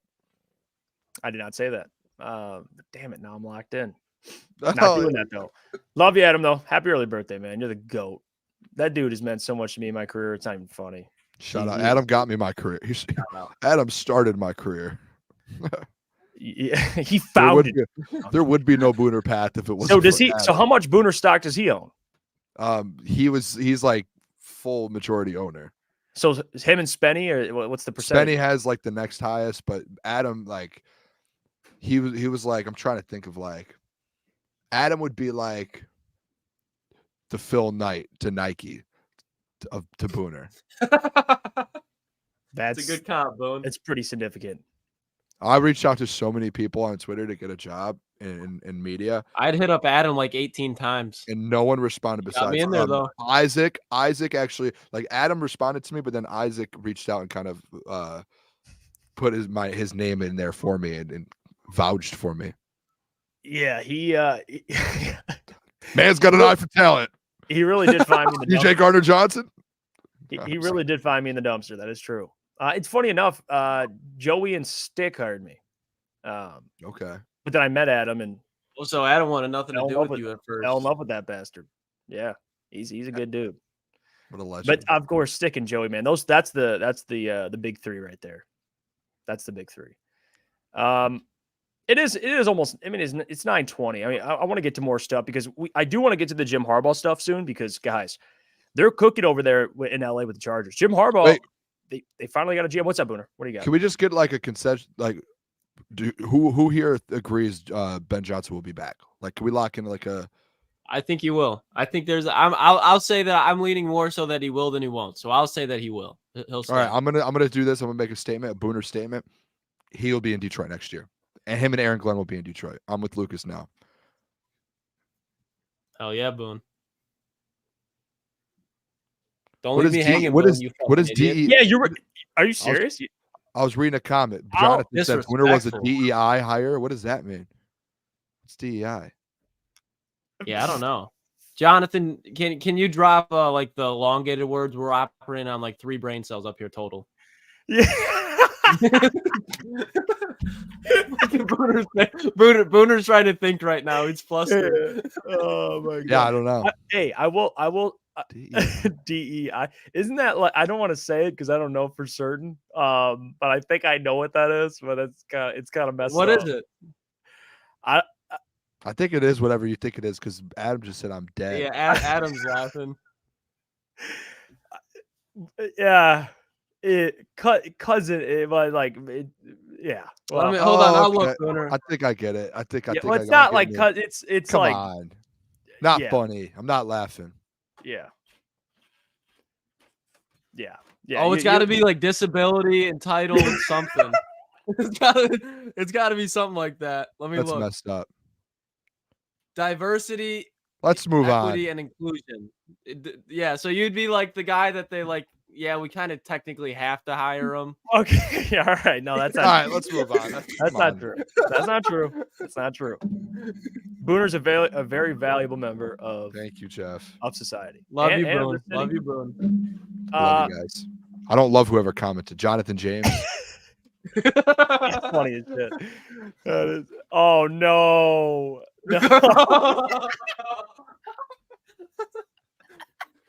Have a great day, boys. Have a great one. Okay. Yeah, Booner, you're not. No, that's not. That's not. Yeah. I've moved on from this like 3 minutes ago. Okay. Michigan. Wearing his Lions Jim chain. Harbaugh. Automatic doors, Chargers. he's All wearing right, his we're moving on, Lions Lucas. chain. All right, Lucas, we're moving on. Modelo. All right. Modelo. By the way, Lucas, you got your Modelo? All right. That's Lucas's word. Apparently, when got I your ran, Modelo, it's not Lucas? okay, but Booner can go on 4 to 5 minute spiels, and it's all right. It is all right. Okay. Oh, dude, that's funny. Still can't get over that comment. That's messed up. Okay, we can pivot. We can pivot, Booner. We'll Yeah, get let's away talk from it. sports. All right, we'll talk some sports. Jim Harbaugh in LA. I got the video. It's actually kind of Not a a DEI hire. No, that's a legitimate. That's a legitimate hire. He's a good football coach. I said it, and I'll stand by it. He's one of the best football coaches I think on planet Earth. I do, and I think he's going to succeed with the Chargers. I don't know about year one, but I do think success will be on its way eventually. And they also hired a GM, which I don't want to Not butcher from this. Baltimore, didn't you say? Yeah, director of player personnel from Baltimore. He's been there his entire career. He was director of college scouting. He's like 48. He was with Baltimore since he was like in You his know who 20s. was director of college scouting? Yes, Holmes. but in the Ravens, bro, say what you want about them. They always Ozzie Newsome draft used to be well. cooking there. Yeah, So if he was learning under Ozzie Newsome, that's the guy to he learn was. under. Yep, he was. And he interviewed for the Giants job in 2022, the GM job, but didn't get it. Obviously, they went to, I think it was Joe Sheen, who's currently the GM of the Giants. But I think, listen, it's John Harbaugh, relationship with his brother. So Jim, someone he can work with. Remember, we talked about that. Jim, he's coming from Michigan where he has total control. So for him to go into the NFL, you got to be comfortable with who your GM is. And they got a pretty good GM. I think I got to get his name right. It's like Joe. Let me see here. I think it's you said it right besides the last name. Joe. It's like Joe Shine or Horitz. something. Joe Horitz. Oh, am I tweaking? Joe Horitiz. Oh, you're talking about the guy who the Ortiz Chargers just got? Ortiz or Hortiz. That's who it is. Yeah, who the Chargers just got. Gotcha, I mispronounced that. Hortiz, I think it is. Joe Hortiz. He is now going to John's brother. And here's the hype video. And I'll play this. Just his introduction video. And I want to get Booner's thoughts. After I kind of share my thoughts on where I think the Chargers are going to go, I want to ask Booner his confidence level in Michigan this upcoming season without Jim Harbaugh. There's no Jim. I don't know about that one, Boone. You can jump off ship if you'd like. No Mikey, no JJ, no Blake, no Roman. It's up to you, Boone. I'm giving you full. You can do. No one's going to judge you. If you're out, it's okay. I would like to talk about the Chargers position. Oh well, let me play this video first. You don't want to talk about Michigan.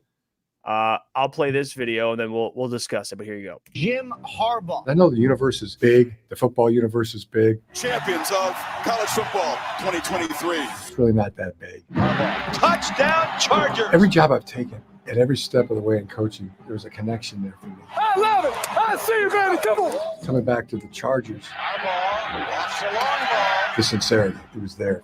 It just felt like home when I came here.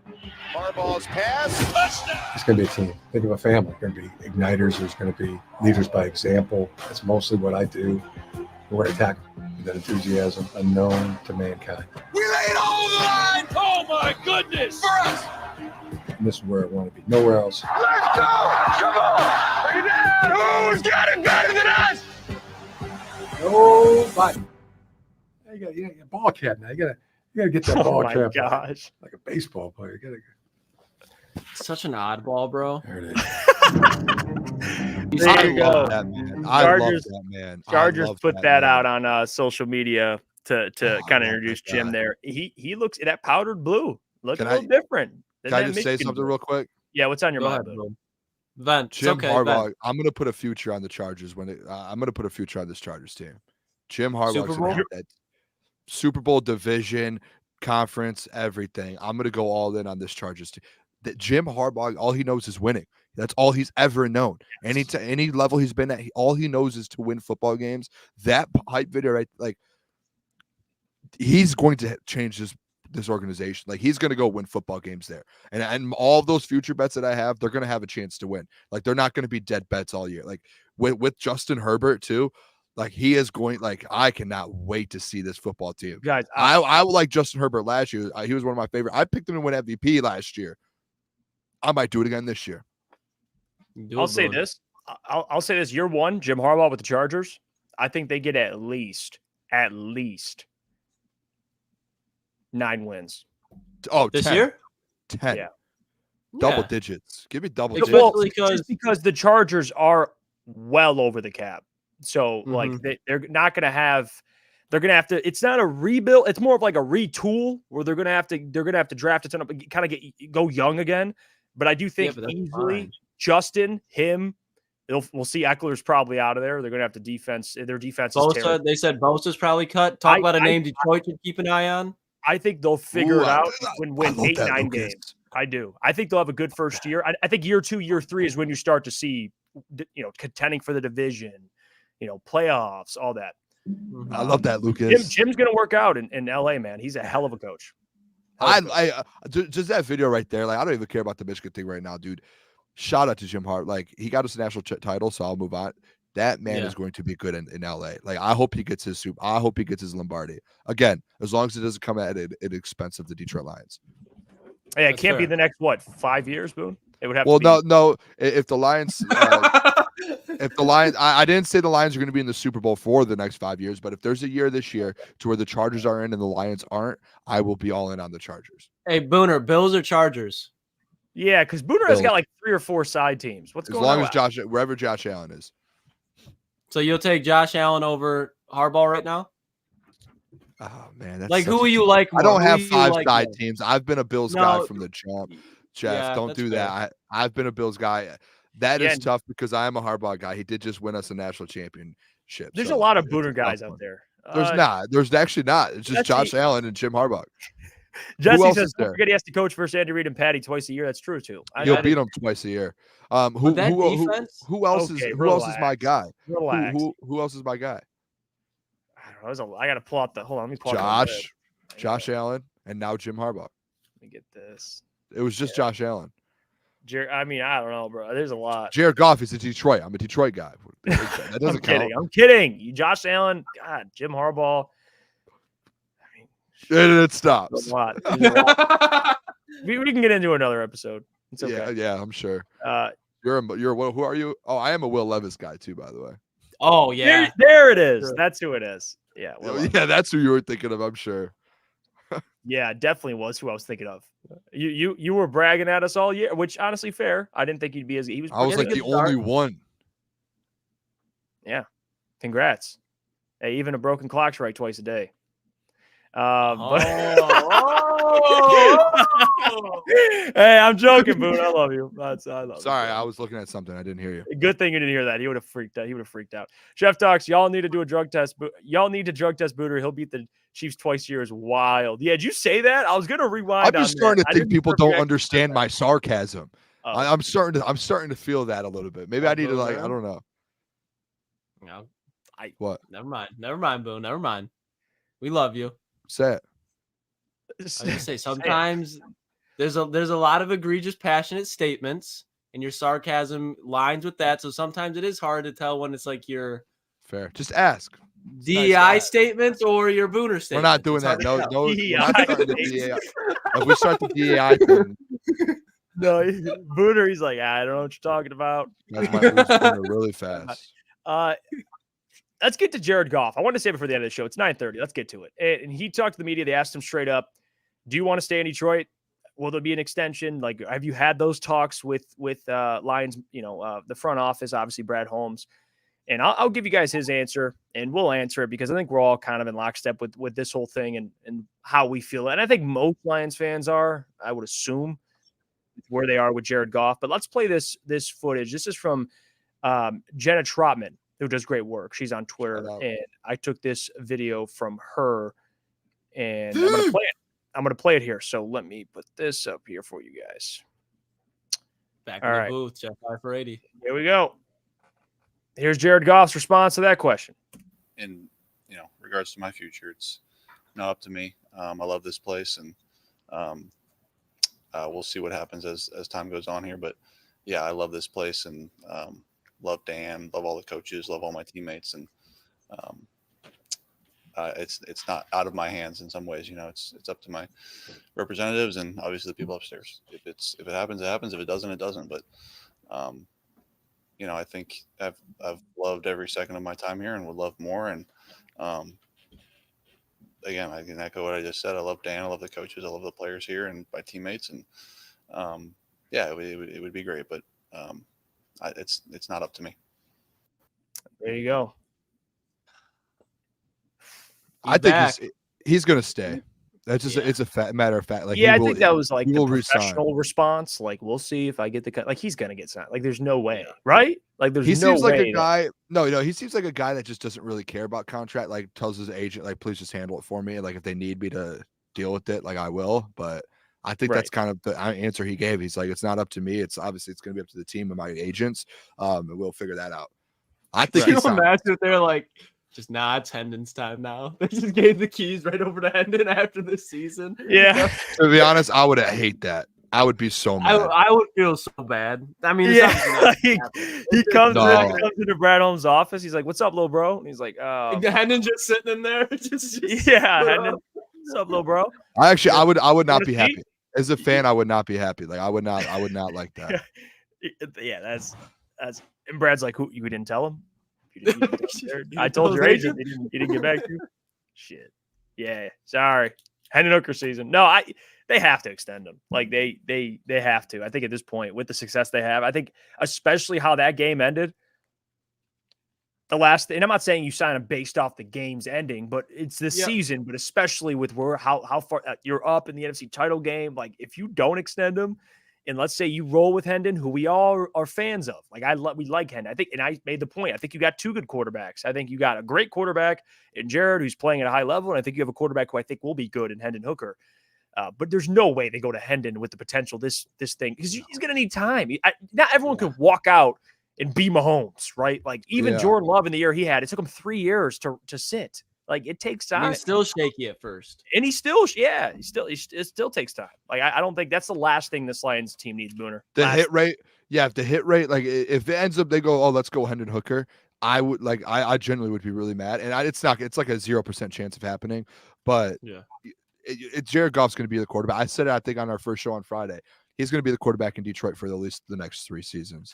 And I'm kind of locked in on that. And if you don't think so, I would love to hear some reasons why. But I just see, like, as much as he's won here, I think the next 3 seasons he's going to be in Detroit, and they're going to win a lot of football games. I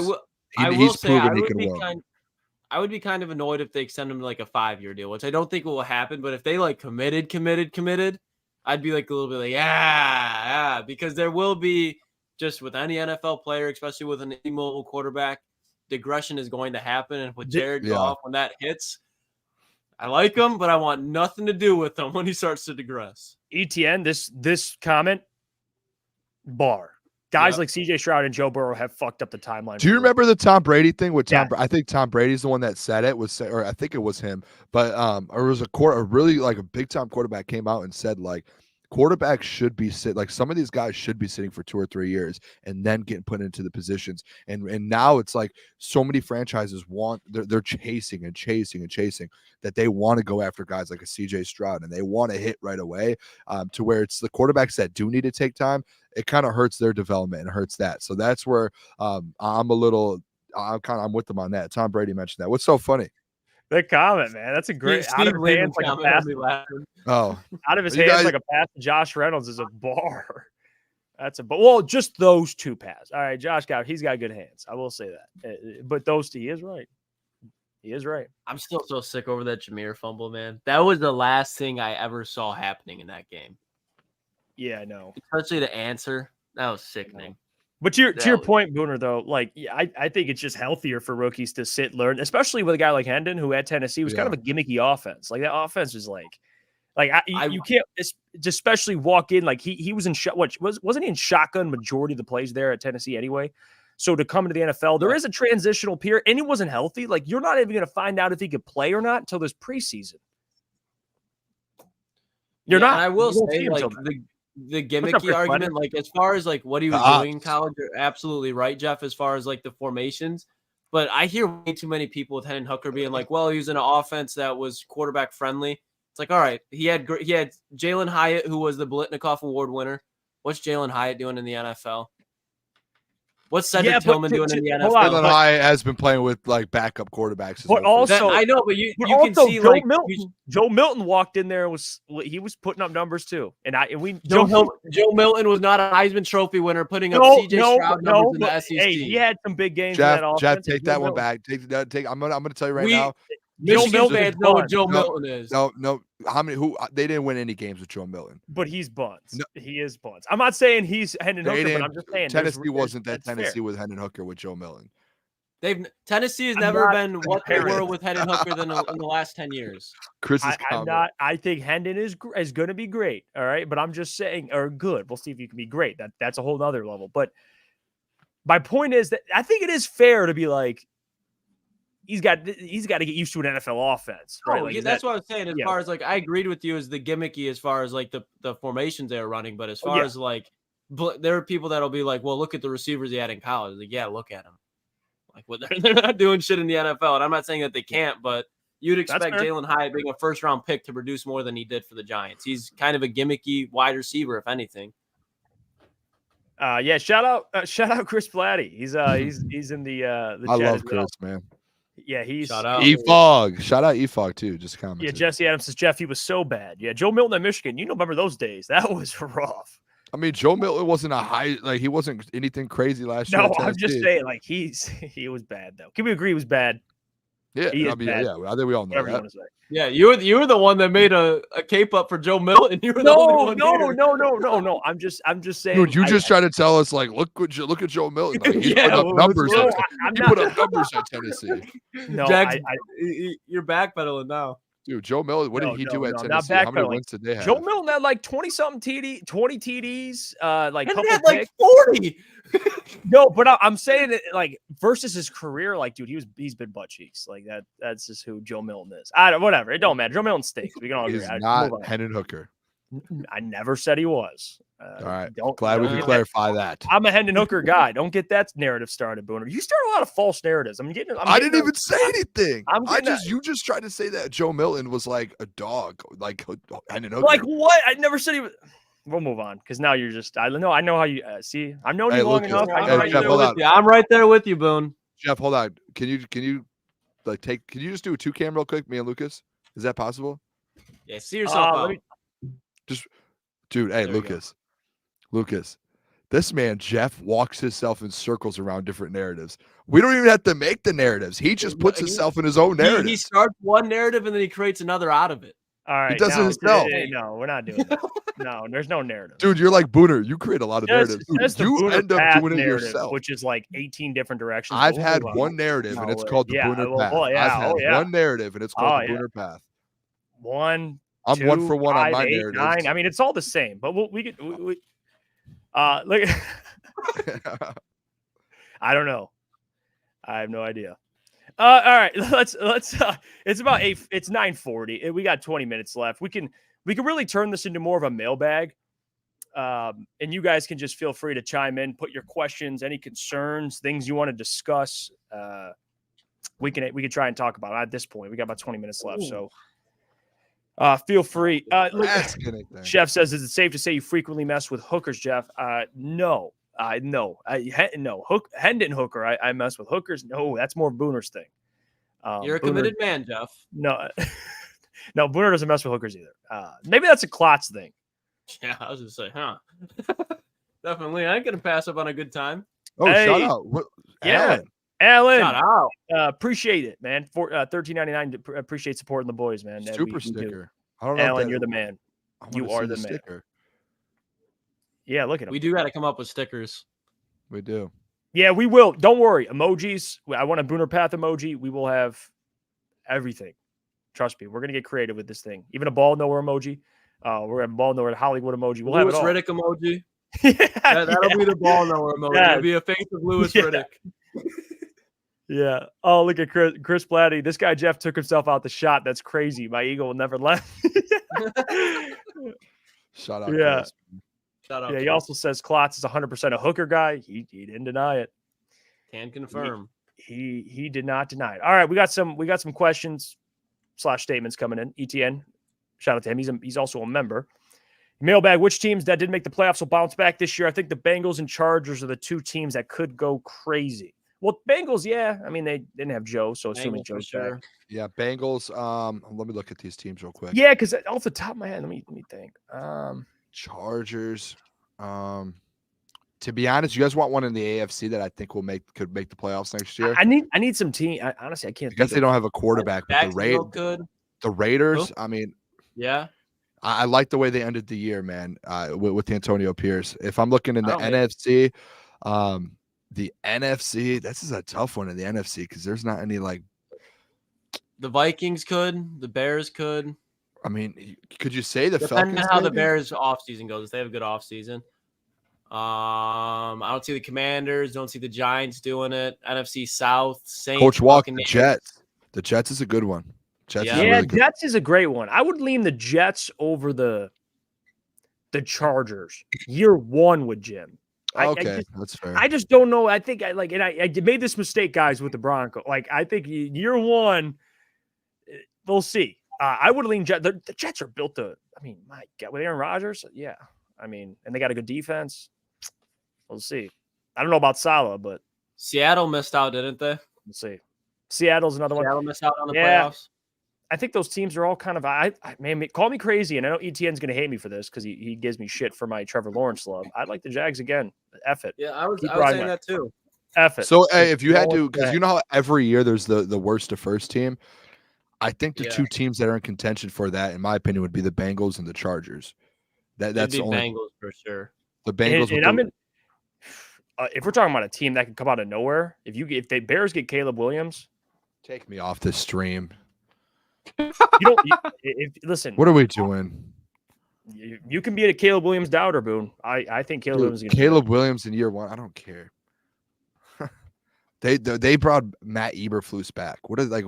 Well, that's fair. Yeah, Matt incompetent Eberflus organization right now. You're As talking much as I know we quarterback. hate the Bears, even if I didn't hate the Bears, bringing back Matt Eberflus, like you guys are incompetent. Yeah, it is Like, a what are we bonehead doing? decision. It's Hey, stupid. watch the I don't flu wanna- slander. Watch the I don't flu care about the slander. Timothy. 419. You would be a better Timothy. coach out of the 419 than him.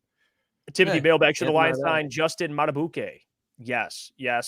and yes. If they have now, mind you, I went through the top three things. You got to get some extensions done, preferably, and then we'll see where the money lines up. But yeah, he might ask for a bag. How fast do these extensions for the Detroit Lions get made up? That's where my question is. Because is it like, I don't know when the timetable is for it. Feel like that should be like within the first few weeks if you can, and it opens up. If you're allowed to, I don't know how the rules work. I think you should just get them out of the way so you know what you can work with. What you have to And work that's with. usually what happens. Normally, teams do that before moving into free agency, unless a player is like holding out, which I don't really see any player on the See that line doing happening. that. Yeah, I don't either. And that's the educated thing to do, which Brad probably already knows. You want to get your base settled before you start spending more. Yeah. The Lions draft a There's- QB, not the draft for the next one. When do they give up on Hendon if they do? I think I would assume they rock with Hendon until they assume he stinks, and they're like, this guy can't Yeah. play. Maybe we'll take another developmental one. But yeah, I think they're going to rock with Hendon. I don't see a quarterback. take Chef said overnight, Booner, overnight. I wish I wake up in the morning and every guy's extended and we're into the, like, let's go, All right. baby. Jesse, mailbag Goff deal to 3-year deal, like 45 million a year and a team option after 2. That Jesse, sign me I mean, up. Yeah, I like think that. there'll be more.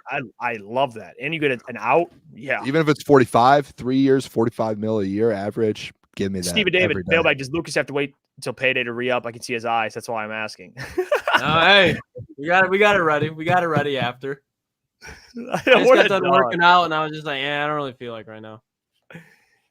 Chef Talks NFL mailbag. If you're an SOL troll, how hard was your heart pounding when you thought the Lions were really about to go to the Super Bowl? Were you crapping your pants? I mean, Chef, I got to watch 60,000. Me and Booner got to watch 60,000 people be on top of the world and then be just under the world. If that was probably like my highest moment of my life and my lowest moment of my life within a 3-hour span. Yeah, and that's not a joke. As Jeff, I was running to every touchdown. I was sprinting down Ford Field steps. Every single fan looking at it, just a wild Booner. You were hammered.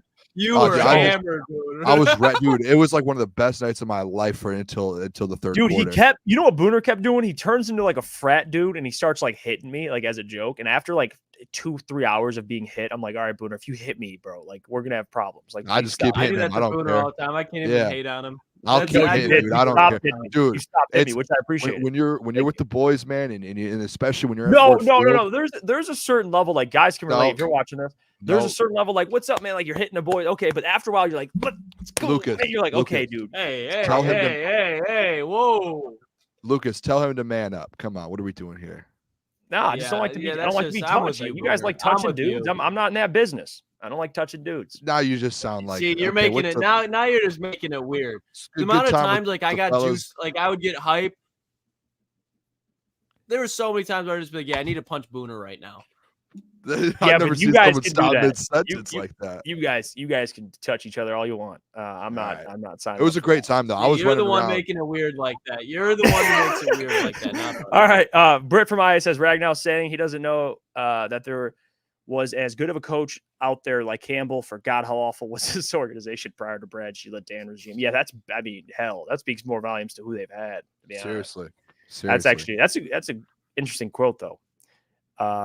31-3. Are you all going to be doing mock drafts in the coming future? You bet your ass we will. I want to say this though about mock drafts. We have to figure out a timetable on that.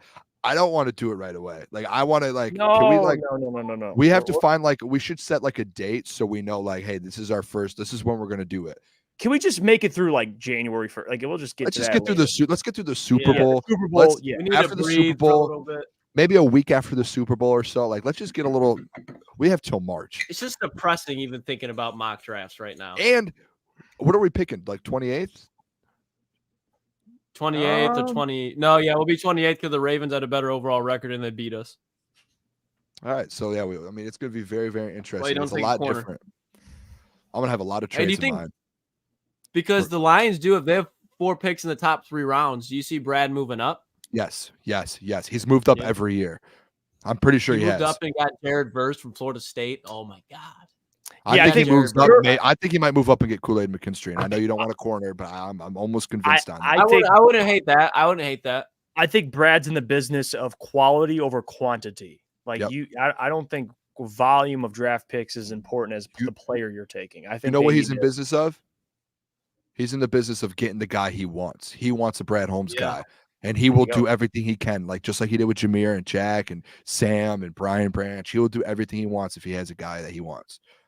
Or he can. Sorry. Extra question. Who are your top 5 QBs in the NFL? No order. I got Mahomes, Lamar, Allen, Burrow, and Stroud. Wow. Yeah, Stroud top 5. I don't hate it.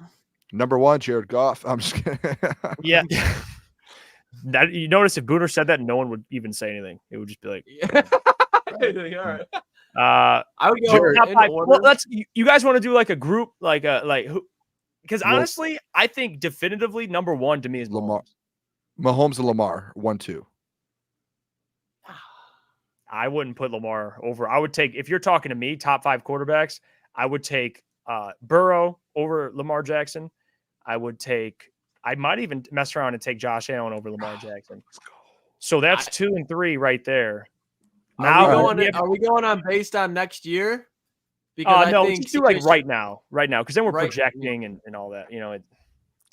All right, then I would go Mahomes, Burrow, Allen, Lamar, Stroud, and that's not like a knock to Lamar Jackson. I think the other guys have proved a little bit more. I think Lamar is on my top. If you want to go top 5 and put Lamar in there, I'm cool with that. But 1, 2, 3, I wouldn't put Lamar top 3. You guys are missing your guys' favorite player from the beginning of the season. I only did 3, 4. All right, There's keep still going. Oh, who's your 5th?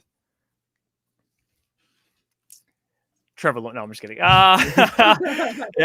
He's coming eventually. I think I'm gonna have to put Stroud's in that atmosphere. He's in that. Yeah. You can make an argument right now. He's sure. 5. It's tough. I'm trying to think who else. Herbert. But I Herbert in honestly, there? if you want to say Herbert, he deserves to be in there too. I might take Herbert over Stroud right now, but I think Stroud's going to be like next year, bro. He could easily have. Bro, I'm taking Stroud over Herbert right now. That's coming from me. I'm taking him right now. Stroud's just so poised. Dude, He just Justin doesn't Herbert get walked. I know, but dude, Herbert walked into the league. I know there's the winning matters. I get that. But CJ Stroud is very good. Like you could make an argument for.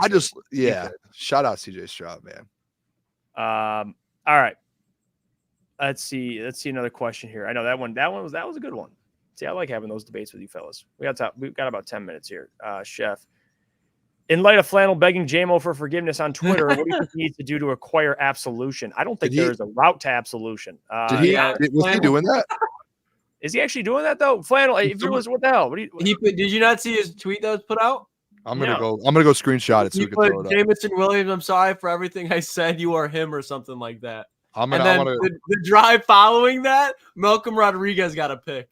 And you know how he's been hating on Malcolm. Flannel was going through it last night. That was Flannel's worst 2 plays. Oh, look at the other one that isn't a fan of JMO here. Why did Flannel do that? Idiot. Well, because Flannel recognizes that JMO's actually talented at him.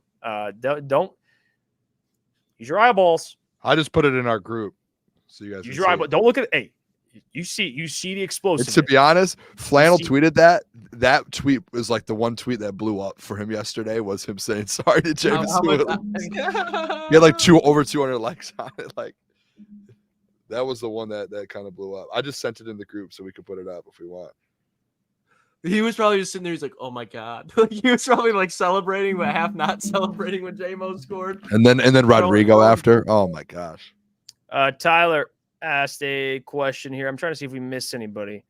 Oh no, we'll get to. Sorry, we'll go back a little bit because this was a question. Cali Mex, if Caleb Williams goes to the Bears, where does Goff rank in the division? I don't think he changes. I think he's number 1 to me. Like I think he's the best quarterback. Otherwise. Now the other guys, I would. Caleb would be. He'd be 4. Got to see who Minnesota's quarterback is. Yeah, because that's true. Because if it's not Kirk, then things change. Then Jordan moves.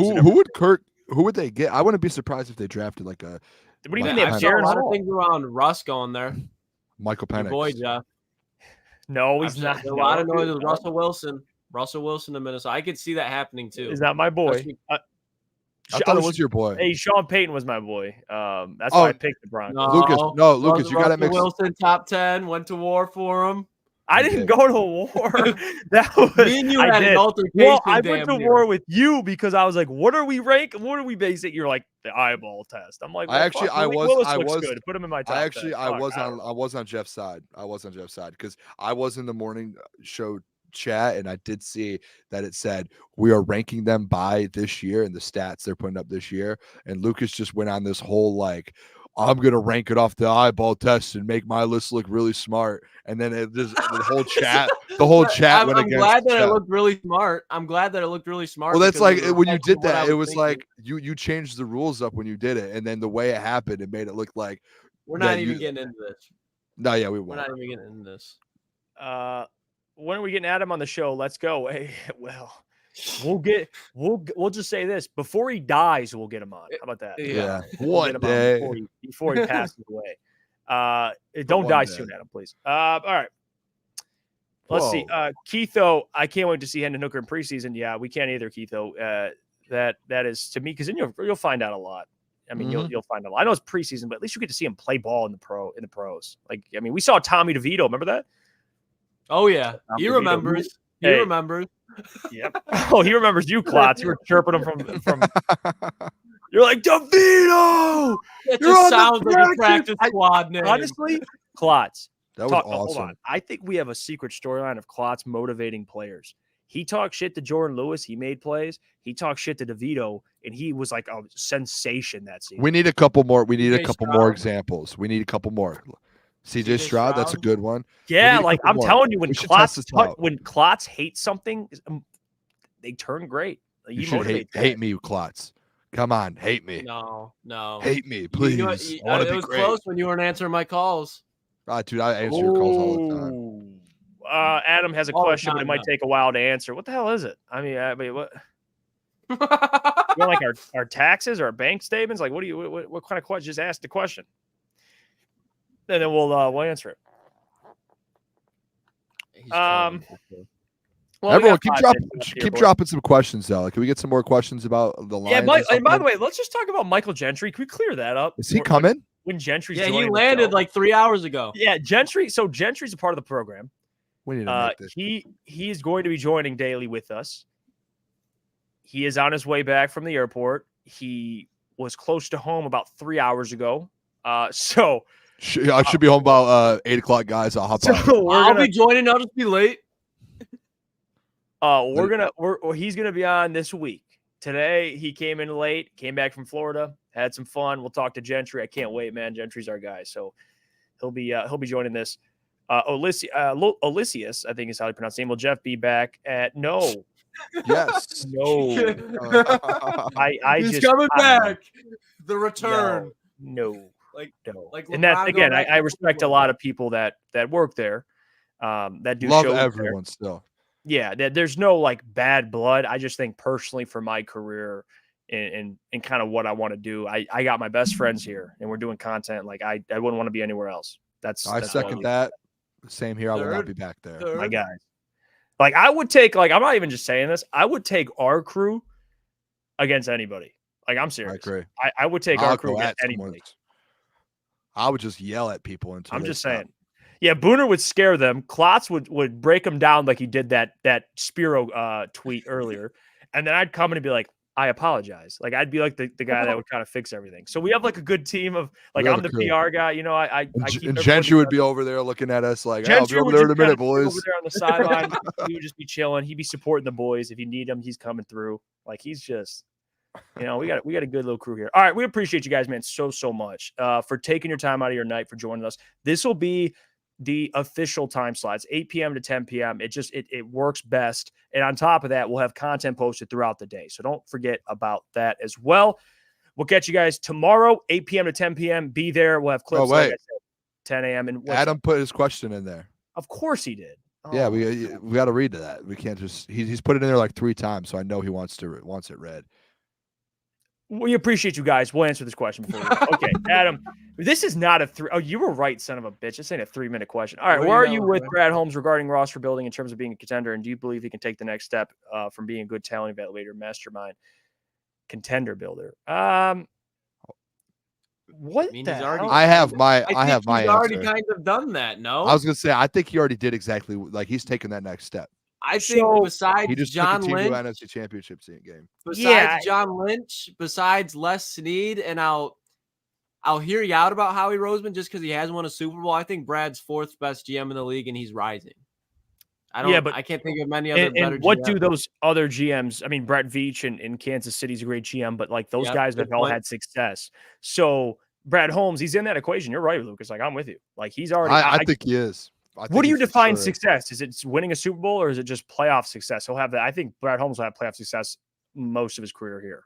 He's had both. Better than Gunta Goose and Ryan Poles. Yeah. I mean, he's taken from the NFC North the past 2 drafts, like caliber players that both teams needed with the Minnesota Vikings and JMO and with the Green Bay Packers and Brian Branch. He's manipulated the division. He's without a doubt the best GM in the division. Again, he's 3 for 3 on his draft so far, and all of the guys he's drafted have made a major impact to go to the NFC Championship game. So like majority of those guys. So I think he's proven it. Being a talent evaluator, all of that, like he knows what he's doing. And it's Dan very evident. Dan is like me and Adam. Adam used to make this point, and we always used to make this point just on the show. The line to be a serious team, but to be a serious contender, you need 3 things: GM, head coach, quarterback. The Lions have those 3 things. You look at the 2 teams in the Super Bowl: 49ers, Chiefs. Look at all 3 levels. GM Brett Veach, coach Andy Reid, and quarterback Mahomes. You go to 49ers, John Lynch, Kyle Shanahan, Brock Purdy. Like Even I Baltimore, think with all the teams. Yeah, that also. Yeah, you're right. So going forward, yeah, if they re-sign Jared, man, they're going to be in this conversation for the next handful of years. There, appreciate you, Adam, for that. That wasn't that bad, honestly. Thank you, boys, for answering.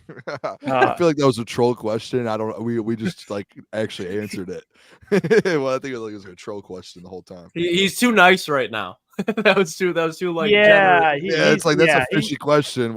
It's like I'm about to end the caveat? stream and Baidoon's about to like throw a rock through my window or something. Like he's something's about to happen. Yeah, like something's about to. Thank you, Freddie Wise. By the way, I don't know what that's supposed to mean. Thanks. I don't know. Hey, but I'll take it. For once, it's not me getting that. Yeah, that's fair. Yeah, I got the lights on, so we all look kind of. Oh, don't do that. Yeah, no, Booner. Yeah, we like seeing Booner lit up. Hey, FEMA's out your. Oh, God. All right. I don't know what that is. I don't like these narratives that are being written. You don't know it. We got to go. All right, we got to get out of here. Appreciate you guys tuning in so much. We'll be back tomorrow. Again, content posted out the day. And then, of course, a live show 8 p.m. to 10 p.m. Be there, be square. Follow us on the Twitter like button, too, on and other social media platforms. Official CT Pod. That's across and TikTok's official Crunch Time. Check us out. We'll catch you guys later. Jeff Iafrate, Lukas Klotz, Booner. Crunch Time with Jeff Iafrate and Booner. We'll catch you guys tomorrow. Peace.